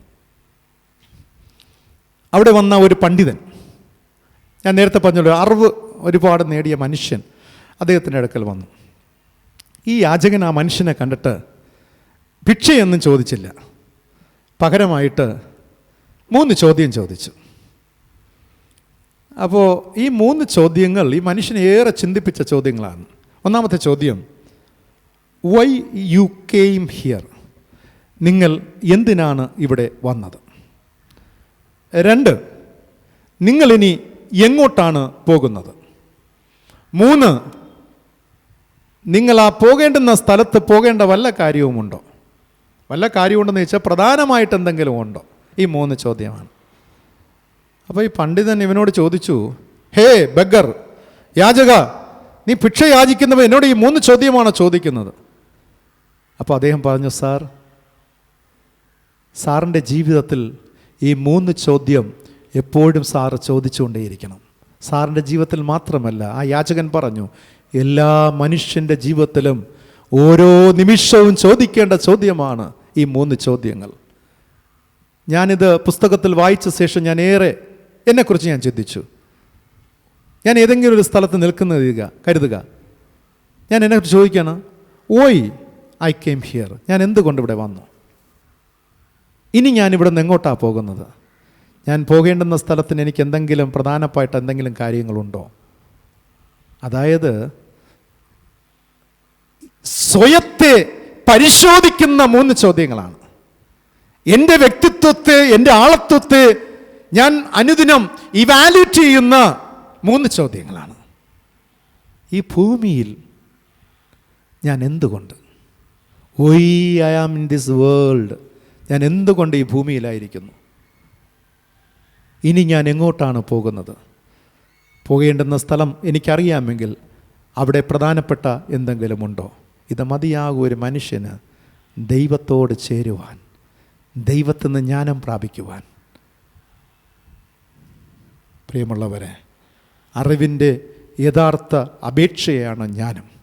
ജ്ഞാനം ധനം കൊടുത്ത് വാങ്ങുവാൻ കഴിയുന്നതല്ല, ജ്ഞാനം വാങ്ങുവാൻ കഴിയുന്നതല്ല, ദൈവം നൽകുന്ന ആ ദാനമാണ്. ദൈവത്തോട് ചേരുന്ന, ദൈവത്തിനായിത്തീരുന്ന ഒരു മനുഷ്യന് ദൈവം കൊടുക്കുന്ന ഒരു വലിയ വരദാനമാണ് ജ്ഞാനം അഥവാ ബുദ്ധി എന്നുള്ളത്. ഏറ്റവും ഒടുവിലായി God's wisdom comes from above എന്നുള്ളതാണ്. ദൈവത്തിൻ്റെ ജ്ഞാനം ഉയരങ്ങളിൽ നിന്നും ലഭിക്കുന്നു എന്നുള്ളതാണ്. ഇയ്യോബ് 28:23 മുതൽ 28 വരെ വായിക്കുമ്പോൾ അത് കാണുവാനായി സാധിക്കും. ഇന്നത്തെ ചിന്താവിഷയം മറന്നു പോകരുതേ, ഉയരത്തിൽ നിന്നുമുള്ള ജ്ഞാനം, വിസ്ഡം ഫ്രം എബോവ്. അങ്ങനെയെങ്കിൽ ദൈവത്തിൻ്റെ ജ്ഞാനം ലഭ്യമാകുന്നത് ഉയരങ്ങളിൽ നിന്നുമാണ്, വശങ്ങളിൽ നിന്നല്ല, ഭൂമിയിൽ നിന്നല്ല. Even though we are in this earth, നമ്മെ ദൈവം നിർത്തിയിരിക്കുന്ന ഭൂമിയിലാണ്, ഈ പ്രപഞ്ചത്തിലാണ്. നമ്മുടെ വശങ്ങൾ, ഫ്രണ്ടിലും ബാക്കിലും ഒക്കെ നോക്കുമ്പോൾ അറിവിൻ്റെ മഹാസമുദ്രം നിൽപ്പുണ്ട്. എൻ്റെ ചുറ്റിപ്പറ്റിയുള്ള ആളുകളൊക്കെ നിറയെ നിൽപ്പുണ്ട്. എനിക്ക് അതത് സമയത്ത് ഓരോ ഇഷ്യൂസ് നടക്കുമ്പോൾ, ഓരോ ദുരന്തങ്ങൾ നടക്കുമ്പോൾ എന്നിലേക്ക് അറിവ് പകർന്നു തരുന്ന ഒരുപാട് ശ്രേഷ്ഠരായ ആളുകൾ എനിക്ക് ചുറ്റും നിൽപ്പുണ്ട്. എനിക്കെല്ലാവരും അറിവ് പകർന്നു തരുന്നുണ്ട്. പക്ഷേ എനിക്ക് ലഭിക്കുന്ന ജ്ഞാനമെന്ന് പറയുന്നത്, അത് ലഭ്യമാകുന്നത്, ആമേൻ പ്രിയമുള്ളവരെ മറന്നു പോകരുത്, ഉയരത്തിൽ നിന്നുമാണ്. Wisdom from above. ചുരുക്കമായി പറഞ്ഞാൽ കർത്താവിനോടുള്ള ഭക്തി തന്നെ ജ്ഞാനമാകുന്നു. ജ്ഞാനം എന്നത് എങ്ങനെ സംസാരിക്കണം, എങ്ങനെ പ്രതികരിക്കണം എന്നുള്ള അറിവ് നമുക്ക് തരികയാണ്. എങ്ങനെ സംസാരിക്കണം, എങ്ങനെ പ്രതികരിക്കണം എന്നുള്ള അറിവ് നമുക്ക് പ്രദാനം ചെയ്യുകയാണ്. ദൈവം മാത്രമാകുന്നു ജ്ഞാനത്തിൻ്റെ ഉറവിടം. ദൈവം മാത്രമാകുന്നു ജ്ഞാനത്തിൻ്റെ ഉറവിടം. ചുരുക്കത്തിൽ ഒരു മനുഷ്യൻ്റെ ദൈവത്തോടുള്ള മനോഭാവമാണ് അവനെ ബുദ്ധിമാനാക്കുന്നതും അവനെ മൂഢനാക്കുന്നതും. ജീവിതമാകുന്ന ജ്ഞാനം എന്നത് 3 കാര്യങ്ങളിൽ ഉൾപ്പെട്ടിരിക്കുകയാണ്. ജീവിതമാകുന്ന ജ്ഞാനം, ഒന്ന് ദൈവത്തിലുള്ള ആശ്രയം, ഗോഡ് ഫോക്കസ്ഡ് ലൈഫ്. ദൈവത്തിലുള്ള ആശ്രയം, ദൈവമാണ് എൻ്റെ ലൈഫിലെ എല്ലാം. കഴിഞ്ഞ ആഴ്ചയിൽ ത്രിയേക ദൈവത്തെ ആരാധിക്കുന്നു എന്ന ചിന്താവിഷയത്തിൽ നാം ധ്യാനിച്ചതുപോലെ ദൈവമാകുന്ന എൻ്റെ ജീവിതത്തിലെ എല്ലാം. അതുകൊണ്ട് എൻ്റെ ഞാൻ ഫോക്കസ് ചെയ്യുന്നത് ദൈവത്തിലാകുന്നു. അത് ദൈവത്തിലുള്ള ആശ്രയമാണ്, ഡിപ്പെൻഡൻസി ഓൺ ഗോഡ്. 2, ദൈവത്തിന് പ്രാധാന്യം കൊടുക്കുന്നത്, ഗോഡ് സെൻറ്റേർഡ് ലൈഫ്. എൻ്റെ ലൈഫിൽ ഞാൻ ദൈവത്തിൽ ആശ്രയിക്കുന്നു, എൻ്റെ ജീവിതത്തിൽ ദൈവത്തിന് പ്രാധാന്യം നൽകുന്നു, പ്രയോറിറ്റി എൻ്റെ ദൈവത്തിനാകുന്നു. 3, ദൈവത്തിൽ അധിഷ്ഠിതമായ എൻ്റെ ജീവിതം, ഗോഡ്സ് ഓറിയൻറ്റഡ് ലൈഫ്. ദൈവത്തിൽ അധിഷ്ഠിതമായ എൻ്റെ സകല പ്രവൃത്തികളും, റൈറ്റും ലെഫ്റ്റും ബാക്കും ഫ്രണ്ടും എല്ലാം ദൈവത്തിൽ അധിഷ്ഠിതമായ മനോഹരമായ ഒരു ജീവിതമാണ്. എത്ര സന്തോഷം പ്രിയമുള്ള. പക്ഷികളെ കണ്ടിട്ടുണ്ടായിരിക്കും, നമുക്കറിയാം പക്ഷികൾ. അപ്പോൾ ഈ പക്ഷി അതിൻ്റെ ചിറകുകളാണ് അതിനെ പറക്കുവാൻ സഹായിക്കുന്നത്. അപ്പോൾ ഈ ചിറകുകൾ എപ്പോഴും അത് നല്ല ഫ്രഷാക്കി വെച്ചിരിക്കും. എപ്പോഴും ഇടയ്ക്കിടയ്ക്ക് അതെന്താണ് ഒന്ന് കുടയാറുണ്ട് തൻ്റെ ചിറകുകളെ. വെറുതെ ഒന്ന് മരക്കൊമ്പിലിരിക്കുമ്പോഴും ചിറകൊക്കെ ഒന്ന് ഉയർത്താറുണ്ട്. ഞാൻ പലപ്പോഴും ചിന്തിക്കും, അതിനെക്കുറിച്ച് പഠനം നടത്തുമ്പോൾ ഈ പക്ഷിക്ക് അത് ചിന്തിക്കുന്നത്, ഇമ്മീഡിയറ്റായിട്ട് എനിക്ക് പറക്കണമെങ്കിൽ ചിറകിൻ്റെ അതിൻ്റെ കാര്യക്ഷമത എനിക്ക് പരിശോധിക്കണം. എന്തെങ്കിലും ഫോൾട്ട്, എന്തെങ്കിലും പശയോ മരത്തിൻ്റെ കറയോ പെട്ട് ഒരു ചിറക് ജാമായിപ്പോയി, സ്റ്റിക്ക് ഓൺ ആയിപ്പോയി, പറക്കാൻ കഴിയില്ല, അത് താഴെ വീഴും. അതുകൊണ്ട് ഇടയ്ക്കിടയ്ക്ക് അതിങ്ങനെ നോക്കണം. നമുക്കറിയാം, ഫ്ലൈറ്റ് ഉയരുന്നതിന് മുമ്പ് എല്ലാവരും കയറിക്കഴിഞ്ഞാൽ ആദ്യം എന്താണ് അതിൻ്റെ ചിറകുകളെ, പൈലറ്റ് കയറിക്കഴിഞ്ഞാൽ ആദ്യം ചെയ്യുന്ന അതിൻ്റെ ചിറകുകളൊന്ന് പരിശോധിക്കും, അത് വർക്കിംഗ് ആണോ ഇല്ലയോ എന്ന്. നമുക്ക് ആ സൈഡ് വിൻഡോയിലൂടെ കാണാൻ പറ്റും. ഫ്ലൈറ്റിൻ്റെ വിങ്ങിനെ അവർ എന്താണ് ഓപ്പൺ ചെയ്ത് പ്രവർത്തന സജ്ജമാണോ എന്നറിയുവാൻ. ആമേൻ. പ്രിയമുള്ളവരെ, ജീവിതത്തിൽ അപ്രകാരം ദൈവത്തിൽ അധിഷ്ഠിതമായ ജീവിതം എന്ന് പറയുന്നത്, ഞാൻ ദൈവത്തിലാണോ, ദൈവത്തിൽ അധിഷ്ഠിതമാണോ ഞാൻ ജീവിക്കുന്നതെന്ന് കൂടെ സ്വയം പരിശോധന നമുക്ക് അനിവാര്യമാണ്. അവിടെയാണ് യഥാർത്ഥ വിവേകം, ബുദ്ധി സ്ഥിതി ചെയ്യുന്നത്. പ്രിയമുള്ളവരെ, ഒരു മൂഢൻ്റെ ജീവിതം എന്ന് പറയുന്നത്, ബുദ്ധി ഇല്ലാതെ ജീവിക്കുന്ന ഒരു മൂഢൻ്റെ ജീവിതം എന്ന് പറയുന്നത് ഈഗോ സെൻട്രിക് ആയിരിക്കും, അഹന്ത നിറഞ്ഞ ജീവിതമായിരിക്കും, മാൻ സെൻട്രിക് ആയിരിക്കും, മനുഷ്യനിൽ അധിഷ്ഠിതമായ ജീവിതമായിരിക്കും, സെൽഫ് സെൻറ്റേഡ് ആയിരിക്കും, സ്വയത്തിൽ അധിഷ്ഠിതമായ ജീവിതമായിരിക്കും, സെൽഫ് ഓറിയൻറ്റഡ് ആയിരിക്കും, സ്വാർത്ഥതയിൽ അധിഷ്ഠിതമായ ജീവിതമായിരിക്കും ഒരു മൂഢൻ്റെ ജീവിതം. പ്രിയമുള്ളവരെ, ഞാനൊരു 3 കാര്യം കൂടെ പറഞ്ഞ് അവസാനിപ്പിക്കുകയാണ്. മൂഢൻ മറ്റുള്ളവരുടെ അനുഭവങ്ങളിൽ നിന്നും, ബുദ്ധിമാൻ മറ്റുള്ളവരുടെ അനുഭവങ്ങളിൽ നിന്നും പഠിക്കുന്നു. ഒരു ശരാശരി ബുദ്ധിയുള്ള മനുഷ്യൻ മറ്റുള്ളവരുടെ അനുഭവങ്ങളിൽ നിന്നും പഠിക്കുന്നു. 2, സാധാരണ മനുഷ്യൻ തൻ്റെ സ്വന്തം അനുഭവത്തിൽ നിന്നും പഠിക്കുന്നു. മൂഢൻ മറ്റുള്ളവരുടെ അനുഭവങ്ങളിൽ നിന്നും ഒന്നും പഠിക്കുന്നില്ല. ഈ സ്റ്റേറ്റ്മെൻറ്റ് എൻ്റെ കഴിഞ്ഞ കാല വായനകളിലൂടെ എനിക്ക് ലഭ്യമായ ചില തോട്ട്സാണ്, എന്നെ ഏറെ ഇഷ്ടപ്പെടുത്തിയ ചിന്തകളാണ്. 1, ബുദ്ധിമാൻ മറ്റുള്ളവരുടെ അനുഭവങ്ങളിൽ നിന്നും പഠിക്കും. എൻ്റെ ജീവിതത്തിൽ വിവേകമുണ്ടെങ്കിൽ, ബുദ്ധിയുണ്ടെങ്കിൽ, ഞാൻ എൻ്റെ അനുഭവത്തിൽ കഷ്ടത വരണമെന്നില്ല. അതിനു മുമ്പ് തന്നെ ഞാൻ മറ്റുള്ളവൻ്റെ ഈ ജീവിതത്തിൽ ഒരനർത്ഥം വരുന്ന കാണുമ്പോൾ, അവൻ്റെ ജീവിതം കാണുമ്പോൾ എന്നിൽ ഞാൻ സ്വയത്തിൽ മാറ്റങ്ങൾ വരുത്തും. അത് ബുദ്ധിമാൻ ചെയ്യുന്നതാണ്. എൻ്റെ അയൽവാസിക്ക് എൻ്റെ ദേശത്തിൽ അനർത്ഥം വരുമ്പോൾ, ഞാനൊരു സംഭവത്തെക്കുറിച്ച് കേൾക്കുമ്പോൾ തന്നെ ഞാനിവിടെ എൻ്റെ ജീവിതത്തെ ഞാൻ ക്രമപ്പെടുത്തി തുടങ്ങും. അത് ബുദ്ധിയുള്ള വ്യക്തിയുടെ ഒരു ജീവിതമാണ്. സാധാരണക്കാരൻ്റെ ജീവിതം, അവൻ എന്ത് ചെയ്യുമെന്നറിയാമോ? മറ്റുള്ളവരിൽ നിന്നും ഒന്നും പഠിക്കില്ല. നോക്കിക്കൊണ്ട് വെറും കാഴ്ച വസ്തു, അവനല്ലയോ കഷ്ടത വന്നത്, ഫോർ മീ വാട്ട്. അവിടെ യുദ്ധം നടക്കുന്നു, അവിടെ കോവിഡ് വന്ന് ഇന്ന പ്രശ്നങ്ങളൊക്കെ ആയി, ഫോർ മീ വാട്ട്. അവനൊന്നും തന്നെ സ്കെയർ ചെയ്യത്തില്ല. എന്നാൽ അവൻ പഠിക്കുന്നത് എപ്പോഴും നമ്മൾ സ്വന്തം ജീവിതത്തിൽ വരുമ്പോൾ അവൻ അതിൽ നിന്നും പഠിക്കും. അത് സാധാരണക്കാരൻ്റെ ജീവിതം. മൂഢൻ എന്ന് പറയുന്നത് എന്താണ്? ഈ 2ൽ നിന്നും പഠിക്കൂല. എത്ര പ്രാവശ്യം തന്നെ മറ്റുള്ള അനുഭവം മുന്നിൽ കൊണ്ടുവച്ചാലും, സ്വന്തം ജീവിതത്തിൽ വന്നാലും ഈ മൂഢൻ പഠിക്കുന്നില്ല. കാരണം അവനിൽ ബുദ്ധിയില്ല, ദൈവികമായ പരിജ്ഞാനമില്ല, വിവേകമില്ല. എന്നെ കേൾക്കുന്ന പ്രിയ ദൈവജനമേ, വിശുദ്ധ വേദപുസ്തകം പറയുന്നു, ബുദ്ധിയും ദുഷ്ടതയും ഒരേ ഹൃദയത്തിൽ വസിക്കുന്നില്ല, ഒന്ന് മറ്റൊന്നിനെ നീക്കം ചെയ്യുന്നു. എന്നിൽ ദുഷ്ടത വരുമ്പോൾ ബുദ്ധിയെ ദുഷ്ടത നീക്കം ചെയ്യുന്നു. എന്നിൽ ബുദ്ധി പ്രവേശിക്കുമ്പോൾ എനിക്കുള്ളിലെ ദുഷ്ടതയെ ആ ബുദ്ധി നീക്കം ചെയ്യുകയാണ്. പ്രിയമുള്ള അധ്യാപകരെ, പ്രിയമുള്ള വിദ്യാർത്ഥികളെ, ഒരു പുതിയ അധ്യയന വർഷത്തിലേക്ക് നിങ്ങൾ പ്രവേശിക്കുകയാണ്. അറിവ് സമ്പാദിക്കുന്നത് നല്ലതാണ്. അതോടൊപ്പം തന്നെ ദൈവത്തോടുള്ള ഭക്തി, നിങ്ങളുടെ ജീവിതത്തിൽ ശരിയായ ബുദ്ധി, വിവേകം, ജ്ഞാനം നിങ്ങൾക്ക് നേടുവാൻ സഹായകമായി തീരുമെന്നുള്ളതാണ്. നിങ്ങൾ അറിവ് സമ്പാദിക്കാനായി ചെല്ലുമ്പോൾ ദൈവത്തോടൊപ്പം ചെല്ലുക, ദൈവത്തെ കൂടെ കൂട്ടുക. ദൈവമില്ലാത്ത ഒരു ജീവിതവും നിങ്ങൾക്ക് വേണ്ട. ലോകത്തിൻ്റെ ശാസ്ത്രം എന്ത് തന്നെ നിങ്ങളുടെ മുന്നിൽ കൊണ്ടുവച്ചാലും ദൈവമില്ലാതെ നിങ്ങൾ ഒരിടത്തും പോകരുത്. നിങ്ങൾ എന്ത് സമ്പാദിക്കുവാൻ പോയാലും ദൈവം നിങ്ങളോടൊപ്പം കൂടെ ഉണ്ടാകണം. അത് നിങ്ങളുടെ ജീവിതത്തിൻ്റെ ഉയർച്ചയ്ക്കും വളർച്ചയ്ക്കും നിലനിൽപ്പിനും കാരണമായി തീരും. കണ്ണുകളടയ്ക്കാം, ദൈവത്തോട് പ്രാർത്ഥിക്കാം. സ്വർഗീയ പിതാവാം ഞങ്ങളുടെ നല്ല ദൈവമേ, അനുഗ്രഹിക്കപ്പെട്ട ഈ നല്ല പ്രഭാതത്തിനായി സ്തോത്രം. ഉയരത്തിൽ നിന്നുള്ള ജ്ഞാനം ഞങ്ങളുടെ ജീവിതത്തിൽ ഏറ്റവും ഏറ്റവും ശ്രേഷ്ഠം.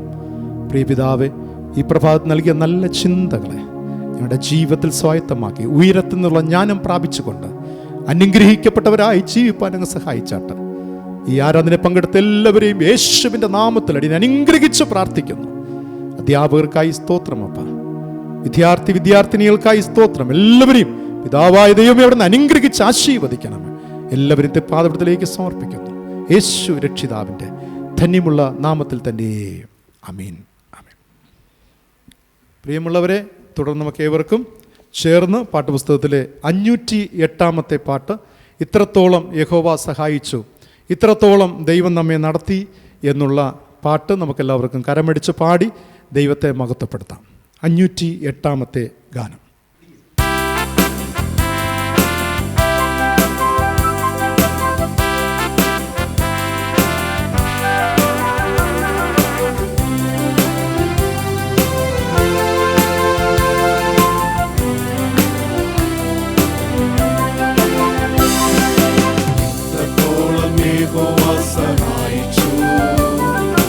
ഇത്രത്തോളം ദൈവം നമ്മെ നടത്തി, ഒന്നുമില്ലായ്മയിൽ നിന്നെ ഉയർത്തി. ഇത്രത്തോളം യഹോവ സഹായിച്ചു, ഒന്നുമില്ലായ്മയിൽ നിന്നെ ഉയർത്തി. ഇത്രത്തോളം യഹോവ സഹായിച്ചു.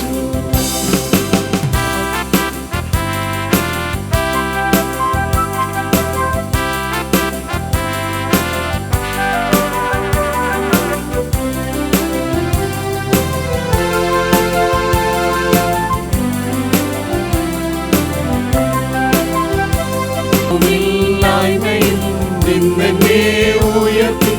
ഇത്രത്തോളം യഹോവ സഹായിച്ചു.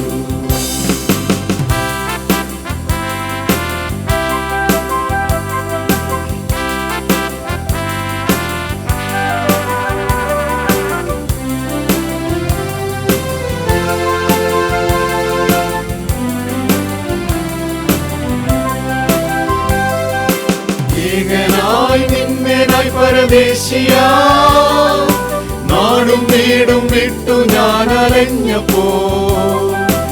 ഏകനായി നിന്മേനായി പരദേശിയാ, നാടും വീടും വിട്ടു ഞാൻ അലഞ്ഞപ്പോ. സ്വന്ത നാട്ടിൽ ചേർത്തുകൊള്ളാം എന്നു രക്ഷനാഥനും. ഇത്രത്തോളം യഹോവ സഹായിച്ചു. സ്വന്ത നാട്ടിൽ ചേർത്തുകൊള്ളാം എന്നു രക്ഷനാഥനും. ഇത്രത്തോളം യഹോവ സഹായിച്ചു. ഇത്രത്തോളം യഹോവ സഹായിച്ചു. ഇത്രത്തോളം ദൈവം എന്നെ നടത്തി, ഒന്നുമില്ലായ്മയിൽ നിന്നെ ഉയർത്തി. ഇത്രത്തോളം യഹോവ സഹായിച്ചു, ഒന്നുമില്ലായ്മയിൽ നിന്നെ ഉയർത്തി. ഇത്രത്തോളം യഹോവ സഹായിച്ചു.